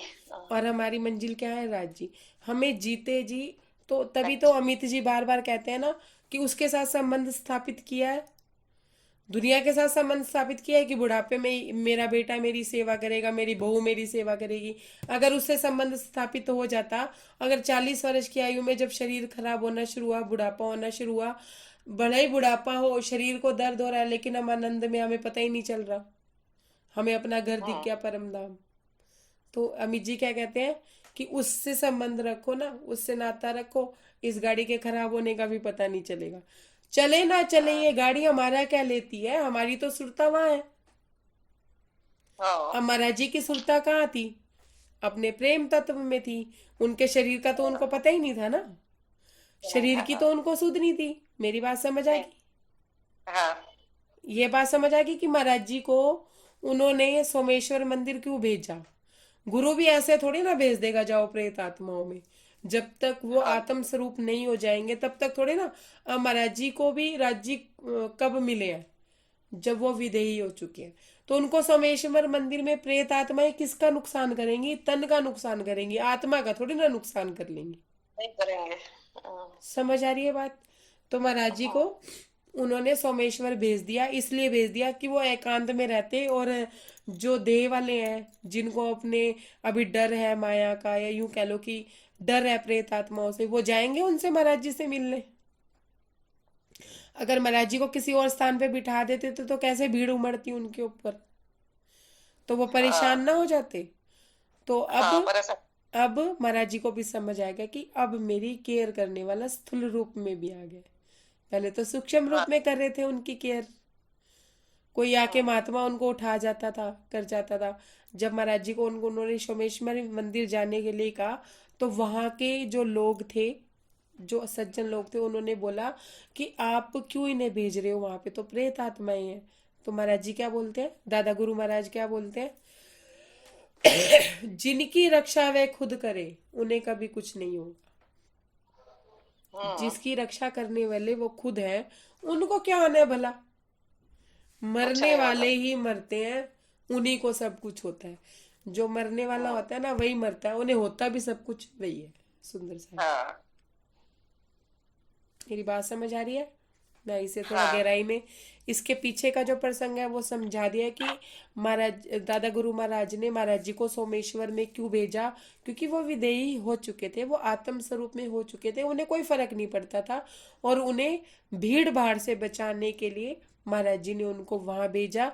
और वो देवगिरी स्थान था, 8 तरफ से पहाड़ों से घिरा हुआ था, मतलब वो समझ लीजिए परम धाम की दिशाएं समझ लीजिए, या कुछ भी समझ लीजिए, महाराज जी को एक आनंदित स्थान देना चाहते थे, क्योंकि महाराज जी एकांत में रहना पसंद करते थे। सुंदर साथ जी जिस परिस्थिति पे महाराज जी थे ना, वो भीड़ में भी होते तो भी वो एकांती थे, हाँ देखा जाए तो वो तब भी वो एकांती थे। अब इस बात की गहराई मैं आपको बताती हूँ, 1 मिनट के लिए मुझे समय दीजिए, पढ़ लीजिए। कोई बात नहीं। अब सुनिए, जिनकी रक्षा वे खुद करे उनको कभी कुछ नहीं होता। सुंदर साथ जी, बहुत इतनी ज्यादा गहरी बात है, अगर आप अपने जीवन में इसे अप्लाई करेंगे या अनुभव करेंगे तो आपको किसी चीज का खतरा रहेगा ही नहीं, कोई चीज का डर रहेगा ही नहीं। समझिए कैसे, अरुण भैया आप स्पेशली थोड़ा सुनिएगा। मैं माया से शुरू करती हूँ, क्योंकि 0 पॉइंट से शुरू करूंगी ना तो आप लोगों को स्टेप बाय स्टेप बात समझ आएगी। एक समय हमारे जीवन में ऐसा आता है, सबके जीवन में आया होगा, मेरे जीवन में भी आया, तो मैं अपने जीवन का अनुभव ही बता रही हूँ आपको। नाम जी, एक समय में जब हमारा जीव, कल किसी का प्रश्न था कि जो ब्रह्म सृष्टि है वो कौन से जीवों पे आई है, उच्च जीवों पे आई है, ये प्रश्न था ना दीदी का, रानी दीदी का प्रश्न था। रानी दीदी है, रानी दीदी अगर आप है तो आप सुनिए अपने प्रश्न का आंसर सुनिए। दीदी मैं सुन रही हूँ। हाँ जी हाँ जी। हमारा जिस जीव पे हमारी सुरता आई है, वो जीव कोई मामूली जीव नहीं है, उसने पिछले कई जन्म में तपस्या करी हुई है, यहाँ वहां तक कि अपनी यात्रा पूरी करके इस जन्म में हम अपनी इस यात्रा पे आए हैं। सुंदर साथ जी, फिर आप लोग कहेंगे कि जब हमारा जीव पीछे ये यात्रा पूरी कर चुका था तो फिर हमें इतनी इतनी टेंशनें क्यों झेलनी पड़ी। अब देखिए महाराज जी की बीतक से, महाराज जी ब्रह्म सृष्टि नहीं थे, थे या नहीं थे? थे। जीव उनका उत्तम था या नहीं था? था, उत्तम था।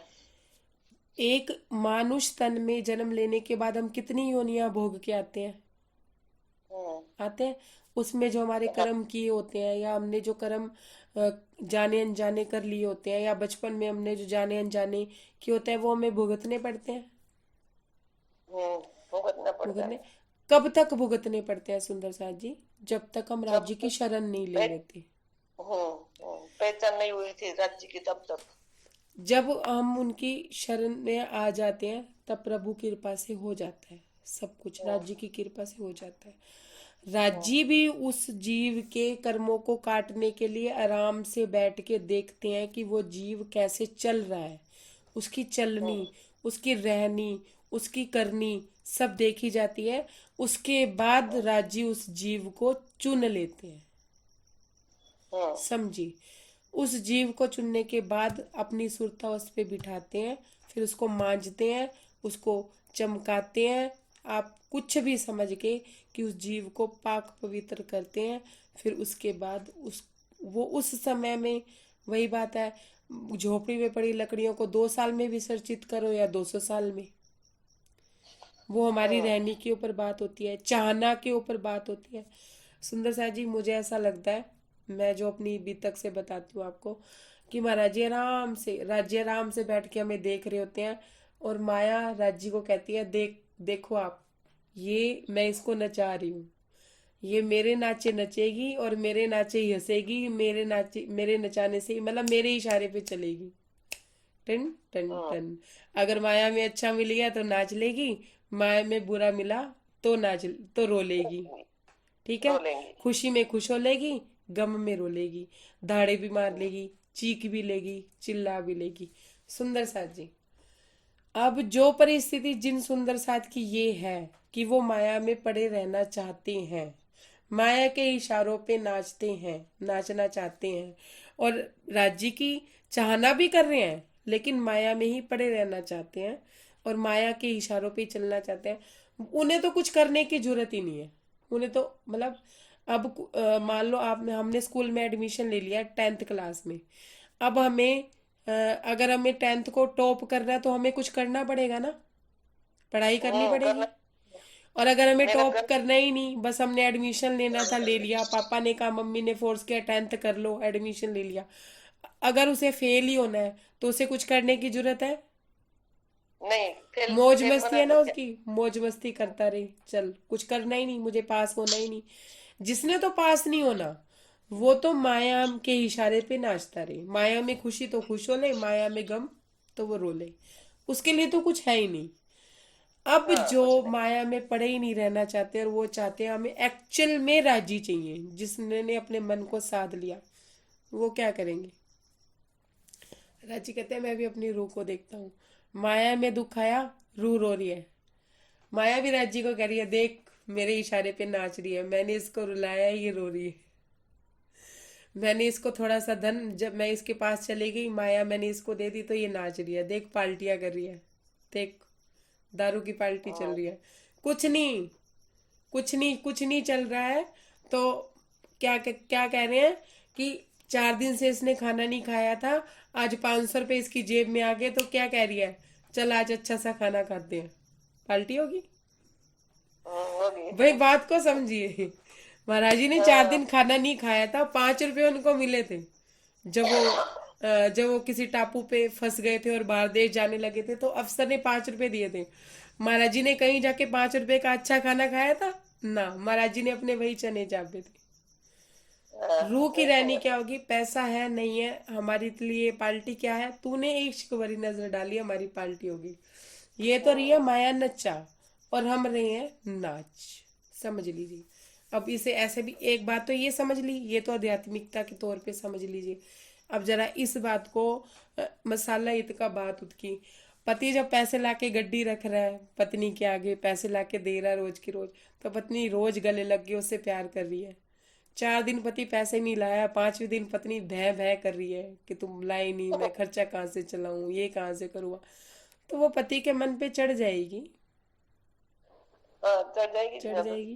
डेली उसको 2 दिन पति नहीं। को समझ नहीं आ जाएगा कि मेरे से स्वार्थ सिद्धि कर रही है, पैसे से ही सब कुछ है, पैसे से ही सब कहानी चल रही है।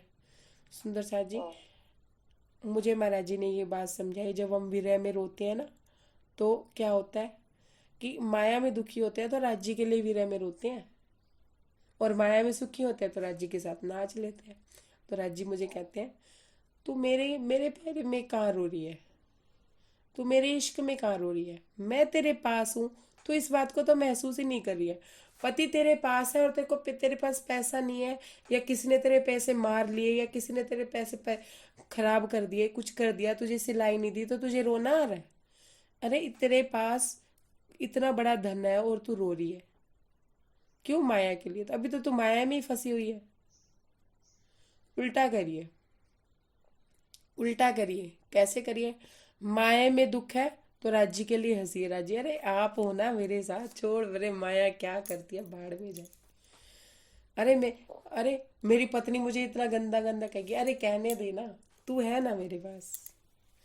और जब माया में खुशी हो, कोई आके तुमसे प्रेम कर रहा है, कोई कुछ कर रहा है, तो तब राज्य के लिए रीता रीता महसूस कीजिए ना कि राज्य इनके अंदर आके आप मुझे प्रेम कर रहे हो, मेरी पत्नी में आके मुझे प्रेम कर रहे हो, मेरे बच्चों में आके मुझे प्रेम कर रहे हो। क्या अब मैं अभी इस लायक नहीं हुई कि आप मुझे खुद आके प्रेम करो? तो रीता रीता महसूस करो। हमारी रहनी क्या है? उल्टी। अब दुनिया वालों के लिए तो ये उल्टा ही हो गया ना। लोग कहेंगे खुशी में तो रो रही है, गम में हंस रही है, तो वो क्या कहते हैं, ब्रह्म सृष्टि की चाल क्या होती है? उल्टी होती है। ब्रह्म सृष्टि उल्टा करती है। वाणी में कहा गया ना, एक चौपाई भी है कि 14 लोग 14 भवन में कहते हैं कि जो ब्रह्म सृष्टि होगी उसकी रहनी अलग ही होगी। वो माया के दुख में दुखी नहीं होगी, माया के दुख में तो वो नाचेगी कि राजी आप मेरे पे मेहर कर रहे हैं। हम मेहर क्या समझते हैं? अच्छी नौकरी होगी, घर में पैसा हो गया, धन हो गया, ये राज्य की मेहर है। हम ये मेहर समझते हैं। जब ये चीजें नहीं होती तो हम कहर समझते हैं। यूं नहीं पता कि राज्य भी हमारी परीक्षा है, मुगले आजम की तरह बैठे हमें देख रहे होते हैं कि हमें अनारकली समझ के हमें नचा रहे होते हैं माया में। और जब हम नाचना बंद कर दें, हमें तो तू चाहिए, हमारा जी कहेंगे अब तूने नाचना भी बंद कर दिया, अब तो मुझे तुझे कुछ देना ही पड़ेगा। बिल्कुल मसाला इतका बात उतकी कि एक माँ को जब बाहर जाना होता है ना कहीं, तो बच्चे के आगे बढ़िया बढ़िया खिलौने रख देगी कि ये खिलौने से खेल ले, इससे खेल ले, खाने पीने की कोई चीज रख देगी। बच्चा उसमें रल जाएगा तो माँ चुपके से निकल के अपना काम करके आ जाएगी। और अब बच्चा उसमें रल ही नहीं रहा, बच्चे को तो चाहिए ही माँ, उसे चाहिए ही नहीं कोई खिलौना, कोई कुछ चीज चाहिए ही नहीं, किसी चीज से टिक नहीं रहा। और माँ कहेगी चल आ मेरे नाल चल, मेरे नाल ही निकल, तू मैनू नहीं छड़ देगा। फिर माँ को तो ना चाहते हुए भी गोदी में उठाना पड़ेगा। सुंदर सा जी। लेकिन हम तो माया के खिलौने लेके मस्त है, खुश है, इंजॉय कर रहे हैं। माया में कुछ हो रहा है तो हम रो रहे हैं, और माया में कुछ नहीं हो रहा है तो मतलब कुछ गलत हो रहा है तो रो रहे हैं, और कुछ अच्छा हो रहा है तो हंस रहे हैं। तो हम राज्य के कहने पे कहाँ चल रहे हैं? राज्य में आनंदित कहाँ हो रहे हैं? अगर अगर हम अपने आसपास राज्य की सानिध्यता महसूस कर रहे हैं, अब आपके पास पारस मनी है, समझ लीजिए आपके पास पारस मनी है आपकी जेब में, और आपकी कोई सोने की चैन उतार के ले गया, तो आपको दुख होगा? नहीं होगा तो दूसरी उत्पन्न कर लेंगे। वो तो मिनट में और सोना बन जाएगा। हाँ, पता हमारे हो पास जाएगा। क्या है? पारस मनी है, लेकिन हम रो क्या रहे हैं? खर्चा इसे नहीं देखो, है, नौकरी नहीं है, ये नहीं है, वो नहीं है। क्यों? उठ के रो क्यों? क्योंकि हमने उस पारस मनी को जेब से निकाला ही नहीं है। ये, हाँ, सुंदर साहब जी, हाँ, हमें वो पारस मनी जो है वो हमें पत्थर लग रही है, वो मामूली पत्थर लग रहा है, इसलिए हम दुखी हैं, हम परेशान हैं। नहीं तो जिसे आनंद मिल गया हो वो कहाँ दुखी है? राज्य के प्रेम में कहाँ कोई दुख है? सुंदर साहब जी, अमराज जी के साथ भी यही था। अमराज जी कहते हैं कि मरने वाले मरते हैं, वही मरेगा जिसको पता ही नहीं है। अब आपने क्या बोला कि हमारी जेब में पारस मनी है तो हमारी कोई सोने की चैन ले जाएगा, तो वो कुछ नहीं कहेगा, चल छोड़ यार, ले गया तो ले गया। अब जिसे पता है कि मेरे जेब में तो पत्थर ही पड़ा है, वो पारस मनी नहीं है, और जिसे पहचान ही नहीं है, उसकी चैन जाएगी तो वो क्या करेगा? चिल्लाएगा भी, उसके पीछे भी भागेगा, और उससे छीनने की पूरी कोशिश भी करेगा। फिर मरता कौन है? मरने वाले मरते हैं, उन्हें ही सब कुछ होता है। समझ रहे हैं बात को? हाँ, किसको? जिसको लगा मेरी सोने की चैन गई, वही चिल्लाएगा, वही पीछे भागेगा, उसे ही कुछ हो रहा है, उसका ही जी जा रहा है कि मेरा सोने की चैन चलेगी, क्योंकि उसे पता ही नहीं है कि उसकी जेब में पारस मनी है, उसे भागने की जरूरत नहीं है। तो इसका मतलब अपनी पहचान नहीं है, अपने पूर्ण गुरु की पहचान नहीं है, परीक्षा में फेल होता जा रहा है वो। सुंदर साह जी, मैं सबसे आरंभिक अवस्था बोल रही हूँ, सबसे आरंभिक व्यवस्था जो मेरी थी, मैं अपनी बीतक के हिसाब से इसलिए बोल रही हूँ क्योंकि मेरे अनुभव में है। वैसे तो कोई किसी का बुरा नहीं चाहता, लेकिन जब माया में होते हैं ना, हम माया की चीजों को पाने के लिए किसी का भी बुरा कर देते हैं। देखिए कोई माने या ना माने, मैं तो अपनी बीतक बता रही हूँ। हाँ, वो ऐसा ही होता है। हम ये सोचते हैं ना कि ये नौकरी पे से हट जाए, मेरे को ये नौकरी मिल जाए, कई बार ऐसा सोचते हैं। या हम सोचते हैं इसके साथ ऐसा हो जाए और मैं इसकी जगह पे आ जाऊं, या मेरे पास भी ये हो जाए। जब ऐसी परिस्थिति होती है, मान लो आपने किसी का 1 रुपए का भी नुकसान चाहा, समझिएगा बात को ध्यान से, कि आपने किसी 1 रुपए का या 10 रुपए का किसी का नुकसान चाहा, आपने 10 रुपए का नुकसान चाहा और आपका साथ के साथ 100 रुपए का नुकसान हो गया। होता है ऐसे? हुआ होगा कभी? अब नहीं होता होगा, पहले कभी हुआ होगा। तो अब आप ये समझ जाइए कि आप उस परमात्मा की नजर में हैं, हाँ, वही उस परमात्मा की नजर आप पे है। आप किसी हमारे का ऊपर। बुरा कर नहीं सकते, आप किसी के बारे में सोच ही नहीं सकते बुरा, पहली बात तो खत्म ही होगी। अब 1% तो इस बात से डर रहा है, हम इस बात से डर रहे हैं कि वो परमात्मा देख रहा है, हम डर डर के काम कर रहे हैं, एक तो डर से काम कर रहे हैं, एक इस बात से खुश है अब उसकी नजर मेरे पे पड़ गई है तो इसका मतलब अब कुछ अच्छा होने वाला है। अब मेहर समझो या कहर, वो आपके जीव पे डिपेंड करता है सुंदर साथ जी, करता है या नहीं करता है। एक तो डर से कि नहीं नहीं मुझे किसी का बुरा नहीं करना है, मुझे सोचना नहीं है, और एक मेहर से कि अब मैं कुछ भी करूंगा वो देख रहा है, और उसको हाँ मैं कुछ समर्पित भी कर दिया करूंगा। हमने। उसकी मेहर की नजर को हमने समझ लिया कि हमारे पे मेहर हो रही है। क्यों हो रही है? कि हमारा जीव जो पीछे जाने अनजाने जो कर्म कर रहा है उसको हमने भुगत लिया है, वो कर्म हमारे पूरे हो गए हैं। हमारे नए कर्म ना बने इसके लिए वो हमारे पे मेहर कर रहा है। हाँ वही। अगर नया कर्म बनेगा तो वो भुगतना पड़ेगा। समझ गया मेरी बात? मेरी बात समझ आ रही हाँ है? नहीं आ रही तो बोलिए। ठीक है। अब हम ये समझते हैं कि डर डर के काम कर रहे हैं, हम डर रहे हैं उस चीज से, या हम ये समझ रहे हैं कि उसकी मेहर मेरे पे हो चुकी है। अगर जो ये बात समझ गया कि मेरे पर उसकी मेहर है, मैंने तो ये भी प्रैक्टिकल बात सबके साथ होती है, मेरे साथ हुई है तो मुझे पता है, तब से ही मुझे हाँ समझ आई है कि वो देख रहा है। अब उसकी मेहर को समझ के हमने अपनी करनी करम, कछु नारा धनी बड़े कृपाल वाली चौपाई हमने ये कर दी कि अब जो तू कराएगा ना मैं वो करूंगा, मैं अपनी मर्जी से कुछ नहीं करूंगा। तो हमें कर्म हाँ। भुगतने पड़ेंगे। नहीं हम किसी का कुछ गलत, राज्य हमसे किसी का कुछ गलत कराएंगे, नहीं कराएंगे। जाने अनजाने भी हमसे गलती राजी नहीं कराएंगे। जाने अनजाने भी अगर हमारे साथ कुछ गलत हो रहा होगा ना सुंदर साथ जी, तो कहीं ना कहीं हाँ उसके अंदर हमारी भलाई छिपी होगी। जो हमने अपने हाँ जीवन में देखा है कि मेरे साथ ये गलत हुआ तो इसमें कोई फायदा था, ये गलत हुआ तो हाँ महाराज जी ने इसलिए ऐसा किया था। ऐसा किया। समझ रहे हैं? तो हम उनकी मेहर के नीचे आ गए। हाँ अब हम मरेंगे क्या? मरने वाला मरता है, होता है उसे कुछ भी। अब हमें कुछ हाँ होगा क्या? जब हमें पता चल गया कि हम उसकी मेहर के तले हैं, उसने हमें, जब हमारे हमने किसी का 1 रुपए का नुकसान सोचा और हमारा 10 रुपए का नुकसान हो गया, ये हमें दिख भी गया, तो इसका मतलब वो हमें कोई ऐसा कर्म करने ही नहीं देगा। तो हाँ। समर्पित उसको सब चीज। अब हमें मरने हम्म, का डर है या हमें कुछ नहीं करने की चिंता है? नहीं। लाइन उसकी मर्जी सार्थक से होती है या नहीं? मरने वाले ही मरते हैं, उन्हें ही सब कुछ होता है। हम्म। जो डरते हैं उनको डर होता है, हाँ वही मरते हैं। और वही पल पल मरते हैं। डर में तो पल पल मरा ही जाता है, मैंने ये कर दिया अब इसका परिणाम ये ना हो जाए, ये कर दिया मैंने इसका अब जिसने कुछ किया ही नहीं वो सब उसने परमात्मा पे सौंप दिया।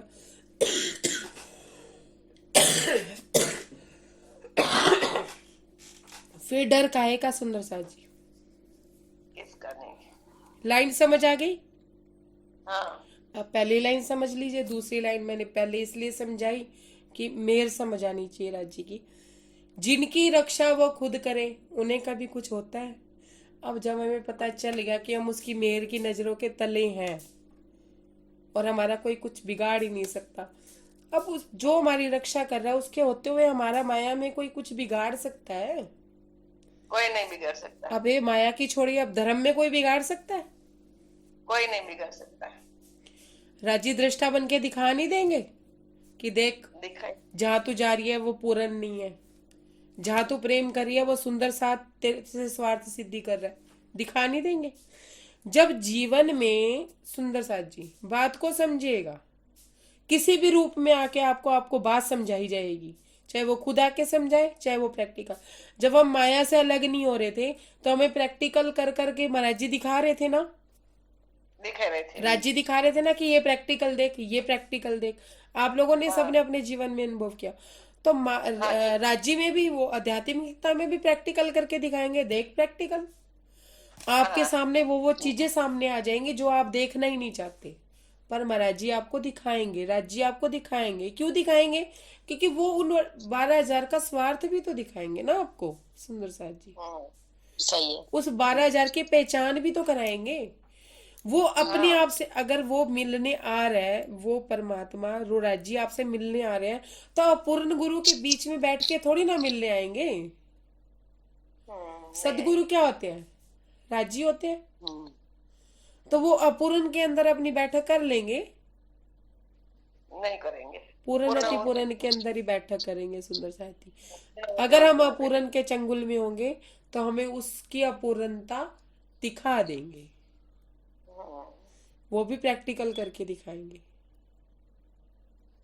ये भी प्रैक्टिकल आपके सामने होंगे, बशर्त इच्छा एक धनी की हो, चाहना एक धनी की हो, दर्द एक धनी का हो, तब माया में भी दिखेगा और धर्म में भी अधर्म जो दिखता है वो दिखेगा। दृष्टा बन के चलोगे तो संसार बहुत अच्छा लगेगा, माया में भी फिर उसके बाद अगर हमने देख लिया कि हमारी रैबर हमारे राज्य हैं, वो हमारी रक्षा कर रहे हैं, तो माया में भी जो हम काम कर रहे हैं, जब हमने कर्म उनके ऊपर सौंप दिए, अब चाहे हम नौकरी कर रहे हैं, चाहे हम घर में भांडे बर्तन मांज रहे हैं, उससे क्या मतलब है? मतलब है उससे कुछ? सुंदर सा जी, उससे कुछ मतलब रहा? नहीं रहा। क्यों? क्योंकि करवाने वाले राज्य हैं, करने वाले भी राज्य हैं। अब इस गाड़ी का ध्यान हमें रखने की जरूरत है, वो रख रहा है ना।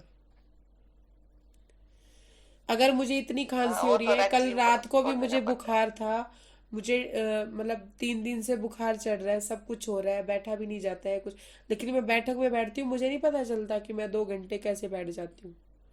बिठाने वाले कौन है? राज्य है। राज्य महाराज। उन्होंने ये सेवा लेनी है। अगर उन्होंने सेवा नहीं लेनी होती तो आपके धाम हृदय में बैठ के मुझे कह देते कि नॉर्मल भी तक करो और चलो। देखो सुंदर साथ जी, जो हीरे आप चुग रहे हो, उस हीरे की पहचान भी आपको होनी चाहिए। जब तक उसकी चमक को अपनी आंखों में नहीं चुंधिया लोगे, तब तक ये हीरे आपके लिए एक कंकर पत्थर है। जोहरी ही समझ सकता है हीरे की पहचान, तो एक रूह ही समझ सकती है इन शब्दों की पहचान जो महाराज जी दे रहे हैं, धर्म में भी और माया में भी।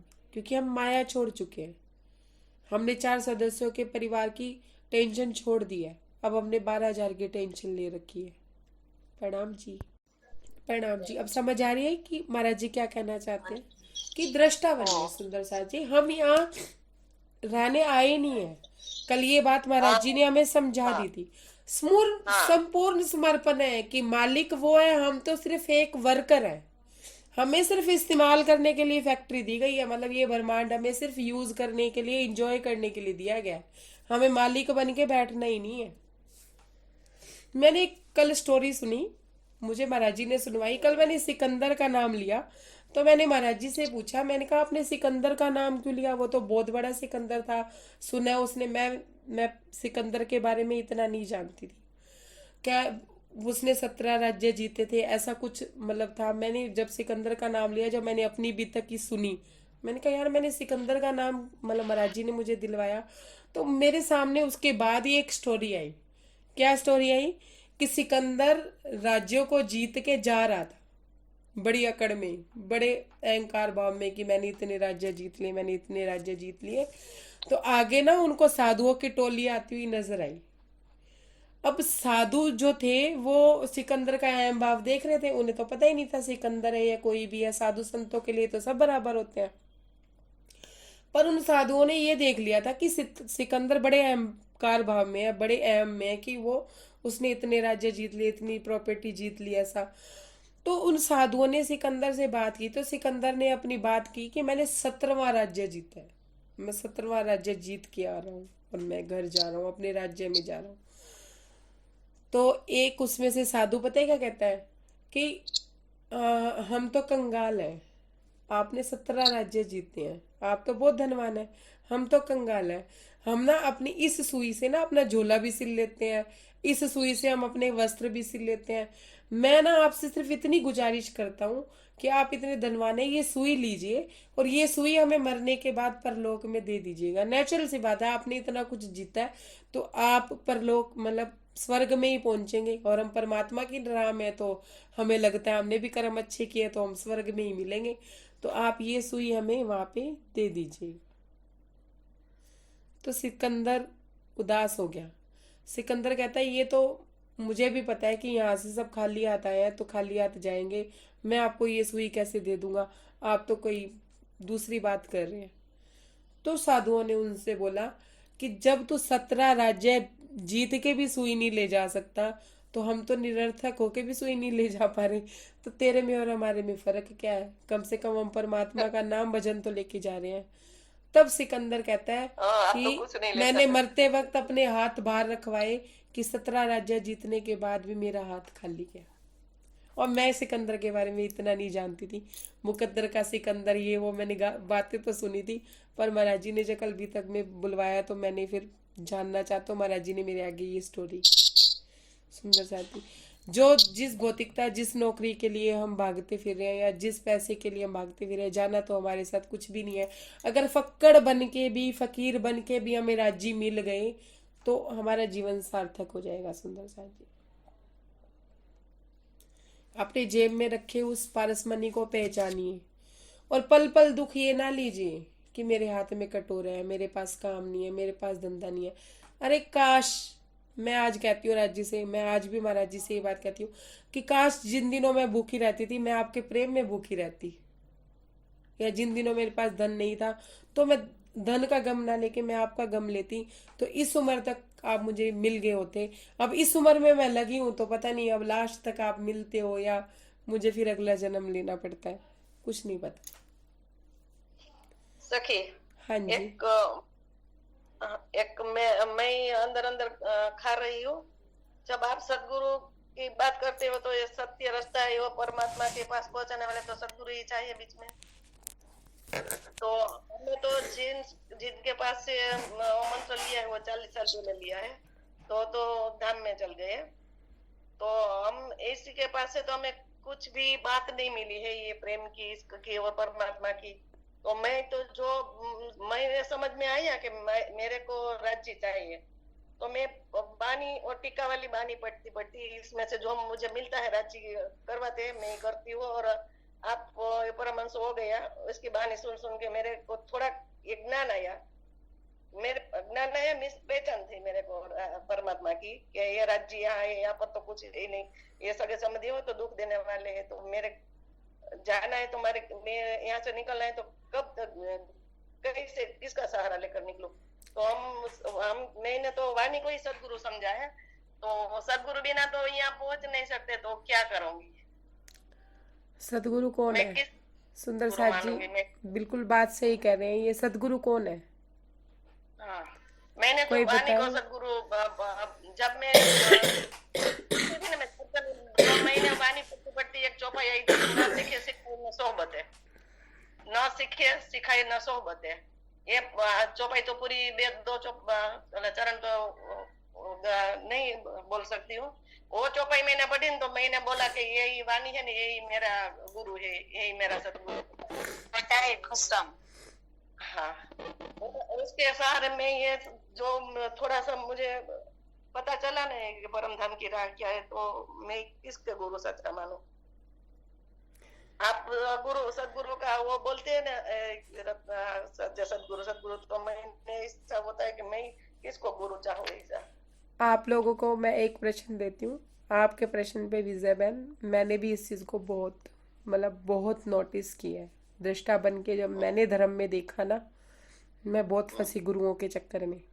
मैंने पहले भी बोली थी ये बात। मैंने वो कामुक गुरु भी देखे, महाराज जी ऐसे कहा करते थे। मैं बड़े महाराज जी के ही वचन बोल रही हूँ, मुझे किसी सुंदर साथ ने दिए थे, हो सकता है बड़ी बीतक में भी हूँ, कि ये तो लंगोटी के कच्चे हैं जितने भी हैं, कहीं ना कहीं भोग विलासता में, कहीं ना कहीं भौतिकता में रमे पड़े हैं। अब पूर्ण अति पूर्ण गुरु की पहचान कैसे करोगे? कोई पूर्ण है ही नहीं यहाँ पे, कोई जागृत आत्मा है ही नहीं यहाँ पे। है कोई? आपको मिला? कोई मिले तो मुझे भी दे देना। नहीं मिला, इसलिए तो मैं अंदर अंदर में खा रही हूँ कि सच्चे सदगुरु किसको माना। मैंने तो वाणी को ही मेरा वो ही है, सब कुछ मान लिया है। वाणी भी सुंदर साथ जी, जो ऐसे गुरु से हम तारतम लेते हैं वही गुरु नहीं होते, वही तो हम तो उनको ही गुरु मानते जो वो गुरु होते हैं जी, जो सदगुरु होते हैं, आपको मैंने पहले भी पहचान दी थी महाराज जी की बीतक से। जो तारतम देते हैं, सरकार श्री साफ कहा करते थे कि मैं तो पंडित हूँ, मैंने रिश्ता करा दिया तुम्हारा, गठबंधन जोड़ दिया, रिश्ता तुम्हें निभाना है, कहते थे ना सरकार श्री सुनी हो किसी ने उनकी चर्चा वाणी? सदगुरु वो होते हैं जो पार तक पहुंचा ही देते हैं, हाँ हाँ जो परमधाम दिखा ही देते हैं। हाँ और वो जरूरी नहीं है कि स्थूल रूप में हो, वो किसी के अंदर भी प्रकट हो जाते हैं। सूक्ष्म रूप में वो हमारे अंदर कार्य करते हैं। राज्य के नूरी तन के दर्शन अगर नहीं हो रहे हैं सुंदर साथ जी, सदगुरु में नहीं हो रहे हैं, जिसे आप अपना गुरु मान रहे हैं, उसमें अगर आपको राज्य के दर्शन नहीं हो रहे हैं, बात को समझिएगा, तो सूक्ष्म रूप से तो राज्य आपके साथ है ना, आपके आसपास कार्य कर रहे हैं। जिसकी रक्षा वो खुद करें। यहाँ दादा गुरु महाराज ने ऐसे थोड़ी ना बोला कि तेरी रक्षा मैं करूंगा, तू जा सोमेश्वर में। नहीं बोला। बीतक से समझिए ना आप, मैं बीतक से समझा रही हूँ जो मेरे को समझ आ रही है। महाराज जी ने क्या कहा, जिसकी रक्षा वो खुद करें। अब जब मैंने आपको अब ये बात समझाई कि जब आपने किसी का बुरा चाहा, आपने 1 रुपए का चाहा और आपका 10 रुपए का बुरा हो गया, आपने किसी का 1 रुपए का भला चाहा और आपका 10 रुपए का भला हो गया, तो इसका मतलब आप नजरे करम में आ गए, नजर तो पड़ गई ना आपके ऊपर। अब आपकी नजर वैसी होनी चाहिए ना कि उस नजर को देख सके। हाँ वो तो सुंदर साथ जी। और जब उसकी नजर हमारे पे है और हमारी नजर भी ऐसी हो जाएगी कि हम उसकी नजर से नजर मिला सकें, तो पर्दा हट नहीं जाएगा। अभी कौन चल रहे हैं, मैं और वो, कि वो मेरी रक्षा कर रहा है, वो मेरे को देख रहा है, उसकी नजरें करम मेरे पे है, उसकी मेहर मेरे पे है। जब हमारी नजर की पात्रता इतनी हो जाएगी, इतनी शुद्धता हमारी नजरों में आ जाएगी, इतना निस्वार्थ क्या कहते हैं, निर्द्वंद, मतलब वो कहते हैं ना निस्वार्थ प्रेम हमें उस परमात्मा से हो जाएगा, तो ऑटोमेटिकली हमारी नजर उनसे मिल जाएगी, तो 2 के 1 नहीं हो जाएंगे? हो जाएंगे। अब उसके लिए शरीर क्या करेगा? कुछ नहीं कर रहा। ये नजरें चाहिए उनको देखने के लिए, या अंदर की नजरें चाहिए? अंदर की नजर। तो सूक्ष्म गुरु राजी तो काम कर रहे हैं ना सूक्ष्म रूप में, हाँ वो तो कर रहे हैं सूक्ष्म। बड़े महाराज जी के लिए काम नहीं कर रहे हैं कि जिसकी रक्षा वो खुद करे। किसने कहा? दादा गुरु महाराज ने बोला कि जिसकी रक्षा वो स्वयं कर रहा है। ये ऐसे तो नहीं कहा कि मैं करूंगा, मैं हूं इसका खावंद।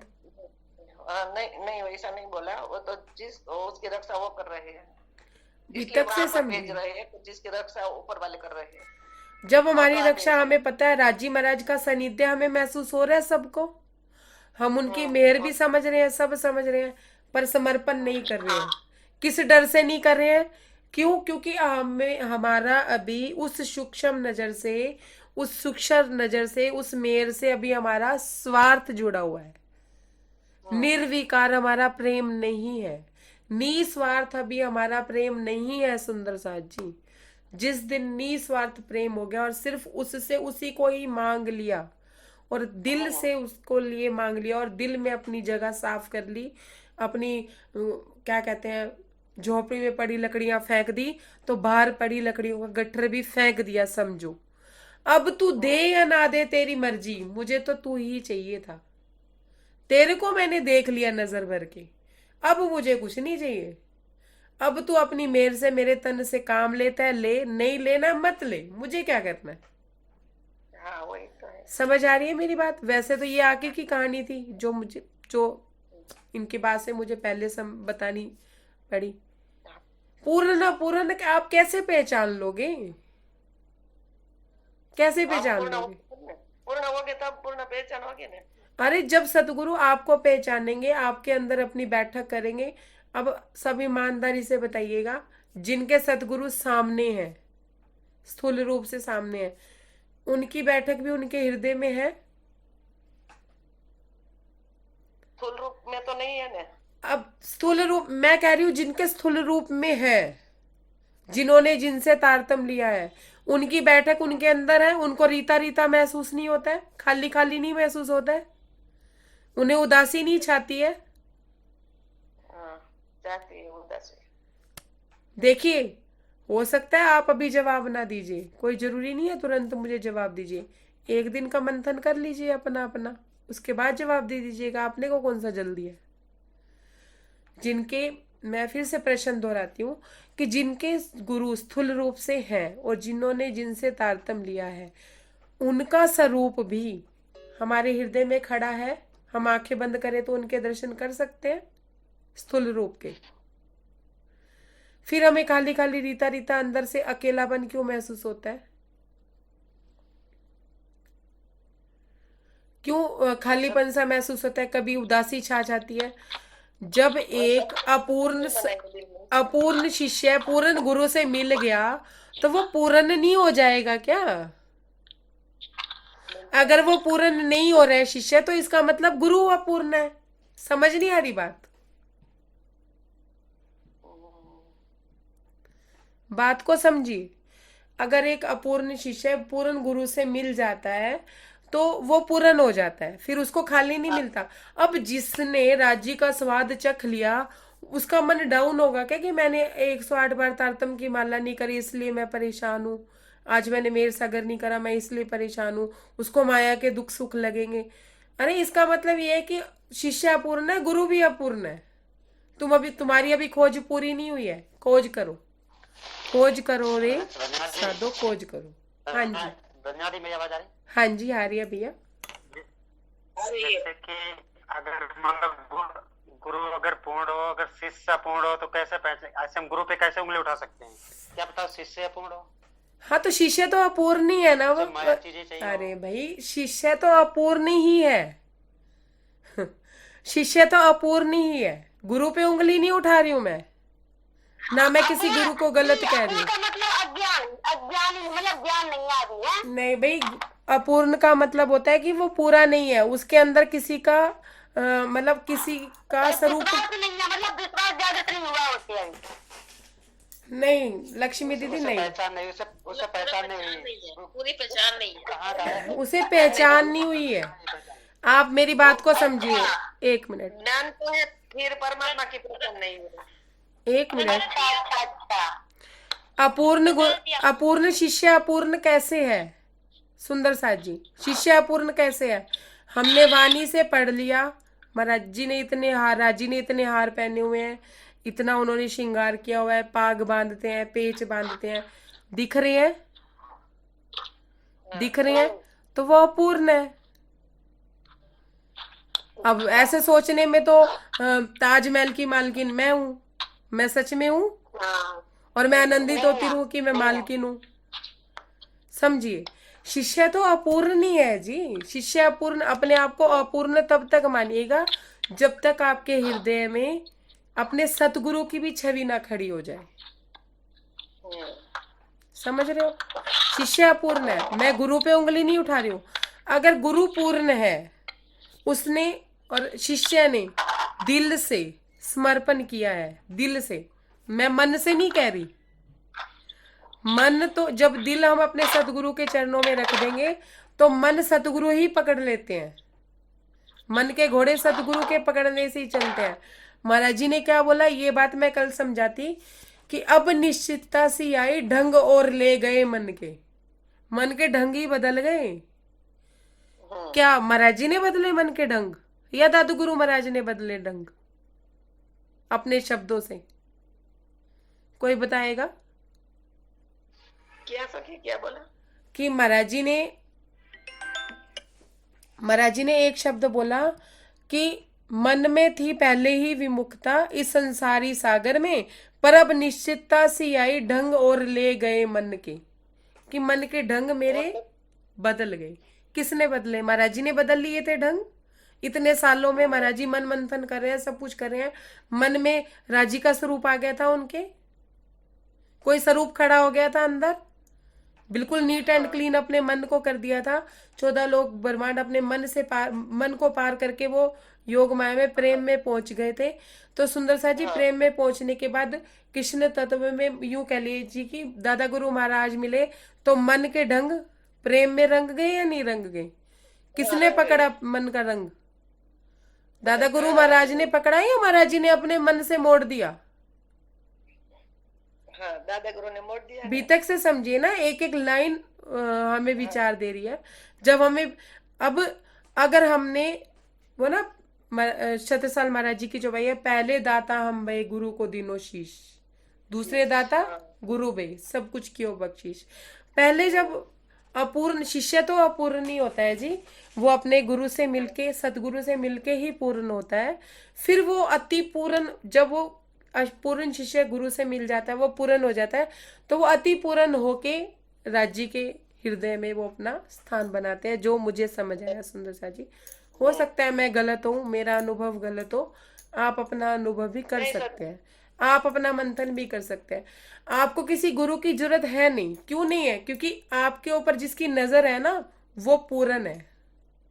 हाँ बस यही मेरे को जानना है। अब जब वो तुम्हारे सामने आएगा ना, तो झट से नजर मिलते ही आप भी पूर्ण हो जाओगे।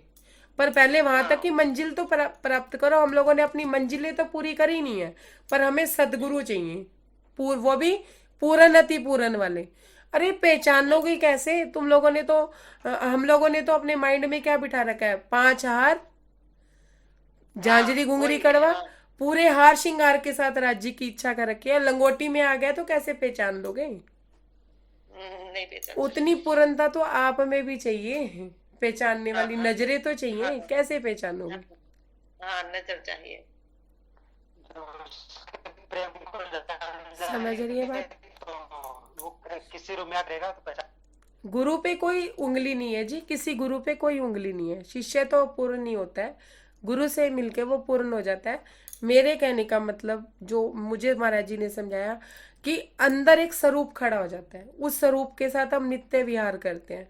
शिव जी उनके अंदर आए, हनुमान जी उनके अंदर आए, वो उनके साथ वार्तालाप किया करते थे। हम किसके साथ वार्तालाप करते हैं अंदर? क्यों नहीं करते हम अपने अंदर राज्य से वार्तालाप? क्यों? क्योंकि हमारे हृदय में कोई स्वरूप खड़ा ही नहीं है, कोई राज्य स्वरूप खड़ा ही नहीं है, तो किसके साथ वार्तालाप करेंगे हम? जैसे देवी हम चितवनी लगाते हैं तो हम राज्य को साथ लेके, पहले तो सतगुरु महाराज जी साथ चलते हैं यमुना जी तक। भाई शरीर आप तो जहां अपने तक ध्यान भी में करना ही पड़ता है। देखो, भौतिकता भौतिकता दे सकती है, आत्मा आत्मा की चीज दे सकती है, और नूरी दृष्टि नूरी तन दे सकती है। आप बता दीजिए, जमुना जी तक भी ये स्थूल शरीर जाता है? दीदी हम मतलब ध्यान में तो सतगुरु महाराज जी को लेके चलते हैं ना, हाँ, जमुना जी अब तक तो वही शरीर चलता है। दीदी आपके इस प्रश्न का आंसर आपको कल मिल जाएगा। प्रणाम जी। इस प्रश्न का उत्तर आपको कल मिलेगा, जब महाराज जी की भी, अभी तक महाराज जी ने कहीं नहीं कहा मैंने चितवनी करी। महाराज जी ने कभी नहीं कहा कि मेरी ध्यान अवस्था इतनी हो गई कि लोग उसे ध्यान कहते हैं। महाराज जी का मन मंथन चल रहा था, और मन मंथन में उनका मन क्लीन हो चुका था। हमारा मन मंथन अभी कंप्लीट नहीं है, अगर अपने ध्यान से देखें। उसके बाद महाराज जी कहते हैं कि मेरी ध्यान अवस्था तो चली ही गई। महाराज जी ने कहा, मैंने नहीं कहा। क्या कहा उन्होंने? चढ़ता हुआ अभ्यास हमारा कम सा होना शुरू हुआ। महाराज जी अब नहीं बैठ पा रहे थे 23 घंटे, अब नहीं बैठ पा रहे थे 8 घंटे। क्यों? क्यों? मोजों के दरवाजे खुल गए, हक की ओर बह निकली। मतलब एक हवा से ही चल गई, किसकी? राज्य की तरफ। अब मैं हवा में तैरती हुई जा रही हूँ राज्य की तरफ। क्यों? किसकी कृपा से? सतगुरु की कृपा दादा से। हाँ सदगुरु से, दादा गुरु मिल क्यों? गए इसलिए। क्योंकि पूर्ण गुरु मिल गए थे उन्हें। पूर्ण गुरु मिल गए। स्नेहा दीदी समझ आ रही है बात? सदगुरु के मिलने के बाद भी अगर हम पूर्ण नहीं होते, हमारे राज्य के लिए दरवाजे नहीं खुलते, हमारा हृदय से अंदर से हमारी चाल नहीं बढ़ती, और अंदर जाके हमें आराम नहीं मिलता, अभी भी हम अपने अंदर जाने से डर रहे हैं, तो इसका मतलब हमारी खोज अभी अधूरी है, हमारी दृष्टि की निर्मलता अभी अधूरी है, हमारी दृष्टि में कहीं ना कहीं कुछ खोट है। समझ आ रहे हैं? हम अपने आप को नहीं देख पाग रहे हैं, हम किसी और को क्या देखेंगे भाई? हम खुद, अगर एक बात सोचिए, हम सुंदर साथ हैं, उन 12,000 में हम भी तो आते हैं। 11,099 हुई, एक तो हम भी हुए। हाँ अगर हम किसी स्वार्थ से सुंदर साथ से प्रेम रख रहे हैं, किसी वासना के थ्रू उनसे प्रेम रख रहे हैं, या कोई भी बात से हम उनसे प्रेम रख रहे हैं, तो कमी हमारे में भी तो है। हाँ हम दूसरों का देख रहे हैं, अपना नहीं देख रहे हैं। कहीं ना कहीं हमारा भी कोई स्वार्थ है, हाँ, और अगर हम स्वार्थ से जुड़े हैं तो हमारी दृष्टि निर्मल कैसे हो जाएगी? नहीं होगी। बिना निर्मल दृष्टि हम किसी को देखेंगे तो वो कहता है ना, चोर को सारे चोर ही नजर आते हैं। हाँ, जैसा मन वैसा ही। चोर चोरी की संगत करेगा, सत्संगी सत्संगी की संगत करेगा, निस्वार्थ सुंदर साथ, निस्वार्थ सुंदर साथ से ही संपर्क रखेगा। तो गुरु अपूर्ण है या पूर्ण है, तुम तब जान सकते हो जब तुम्हारे हृदय में, तुम्हारी दृष्टि में वो निर्मलता हो। तुम दृष्टा बन के सब कुछ देख चुके हो, जैसे तुम माया को पूरी तरह से देख भाल के अब किसी के झांसे में फंसने वाले हो। सुंदर साथ जी, अब किसी के झांसे में फंसोगे? नहीं फंसोगे। क्यों नहीं फंसोगे? क्यों? क्योंकि अब हमें पता लग गया है कि ये माया है। जब इसी तरह से धर्म में आओगे, दृष्टा बन के देखोगे, तो वो 12,000 सुंदर साथ जिसको हम अपना परिवार मान रहे हैं, निस्वार्थ हमें मिलेंगे। तब हमें उनकी पहचान होगी। दृष्टा बन के हमें निर्मल भाव से देखना पड़ेगा। क्या कहा था महाराज जी ने? टाइम हो चुका वैसे। महाराज जी ने क्या कहा था कि अगर तुम देखना चाहते हो माया में कि तुमसे कोई स्वार्थ कर रहा है, तुमसे ये भी स्वार्थ कर रहा है, या तुमसे प्रेम कर रहा है, जो तुमसे ज्यादा प्रेम कर रहा है, अपना स्वार्थ हटा दो, फिर देखो सामने वाले के स्वार्थ आपसे पूरे नहीं होते तो उसका रौद्र रूप देखना। लेकिन पहले अपना स्वार्थ हटाया ना, तो सामने वाले की पहचान हुई। हाँ हाँ, वही। तो ऐसे ही धर्म में करो, स्वार्थ हटाओ अपना। शिष्य को गुरु से इतना भी स्वार्थ होता है, मैं आपको बता दूं, यहाँ तक मैंने इस बात को डायग्नोज किया है कि वो खुद नहीं चलना चाहती, वो खुद वाणी मंथन वगैरह कुछ नहीं करना चाहती। मैं अपनी नालायकियों पे ही बात कर लेती, मैं किसी और पे क्यों कहूँ। खुद कुछ नहीं करना चाहती, लेकिन वो क्या चाहती है कि सतगुरु सिर पे हाथ रख दे, मैं उनके चरण कमल को अपने हाथ में ले लूं, और वो मुझ पे इतनी कृपा कर दे कि जितना ज्ञान या जितनी समझ उनमें है वो मेरे में आ जाए। वो तो नहीं हो सकता है। क्या है? स्वार्थ है। गुरु से भी स्वार्थ है शिष्य का। जब तुम गुरु के सामने निस्वार्थ होके नहीं गए, तो तुम्हें पूर्ण गुरु की पहचान कैसे हो जाएगी? समझिएगा सुंदर साथ जी, गहरी बात है, गहराई में जाके ही समझ आएगी। और इन्हीं गहराइयों में ही जो महाराज जी कहते थे ना कि मैं अंदर तक जाता था, डुबकी लगाता था कल्पनाओं के भंवर में, और मुझे रतन तक नहीं मिलता था। याद है जब महाराज जी ने पीछे बीतक में बोला? और इन्हीं गहराइयों में जब हम डूबेंगे, इन गहराइयों में डूब के ही हमें रतन प्राप्त होगा, तो वो राम रतन होगा।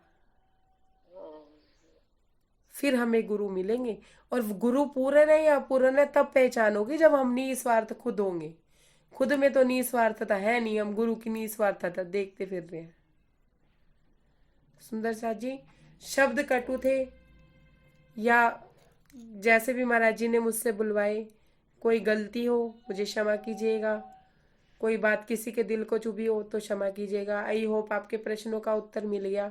अब जो राज्य की मेहर में है वो समर्पण करेंगे तो राज्य की मेहर बढ़ेगी, और अगर डर डर के कार्य करेंगे तो सुंदर साथ जी समर्पण तो तब भी करना पड़ेगा। महाराज जी कहते हैं या तो तू पूर्ण हो के मेरे पास आ जा, और नहीं तो तू अपूर्ण है तो तुझे पूर्ण करना मेरा काम है। फिर माया के थपेड़ों में वही मरेगा। मरने वाले मरते हैं, उन्हें ही कुछ होता है। मरने वाले ही मरेंगे और उन्हें ही कुछ होगा। जो राज्य की मेहर के तले होंगे, जिसका खुद रखवाला राज्य होंगे, उन्हें मरने का कोई वो नहीं होगा। हमें मरने में कुछ नहीं है। अगर आज हम मर जाएं और हमें राज्य मिल जाए तो हम मरने को तैयार हैं, ऐसा हम सिर्फ कहते हैं। हाँ, वो तो। और जिसे परम धाम चाहिए, एक मीटिंग बुला के कह दिया जाए ना तो आएगा नहीं कोई भी। नहीं, अभी नहीं जाना, अभी इच्छाएं हैं माया की। अभी हमारा ही स्वार्थ है गुरुओं के पास जाने का, हमारा ही स्वार्थ है राज्य का सानिध्य। हम निस्वार्थ भाव से, निर्विकार भाव से कभी गए नहीं है। सुंदर सा जी, तो पूर्ण अति पूर्ण की पहचान कोई मामूली बात नहीं है। पहले खुद में निर्मलता, नम्रता, निस्वार्थ, निर्विकार, ये शब्द आने जब हमारे मन में आ जाएंगे, हमारा हृदय निर्मल हो जाएगा, तो हमें कहीं जाके पूर्ण सदगुरु की पहचान होगी। इन्हीं शब्दों के साथ प्रणाम जी, कोई गलती हो तो क्षमा कीजिएगा। प्रणाम सुंदर साथ जी। प्रणाम जी। प्रणाम जी सखी। प्रणाम जी। प्रणाम जी। प्रेम से प्रणाम जी। प्रणाम जी। प्रणाम जी।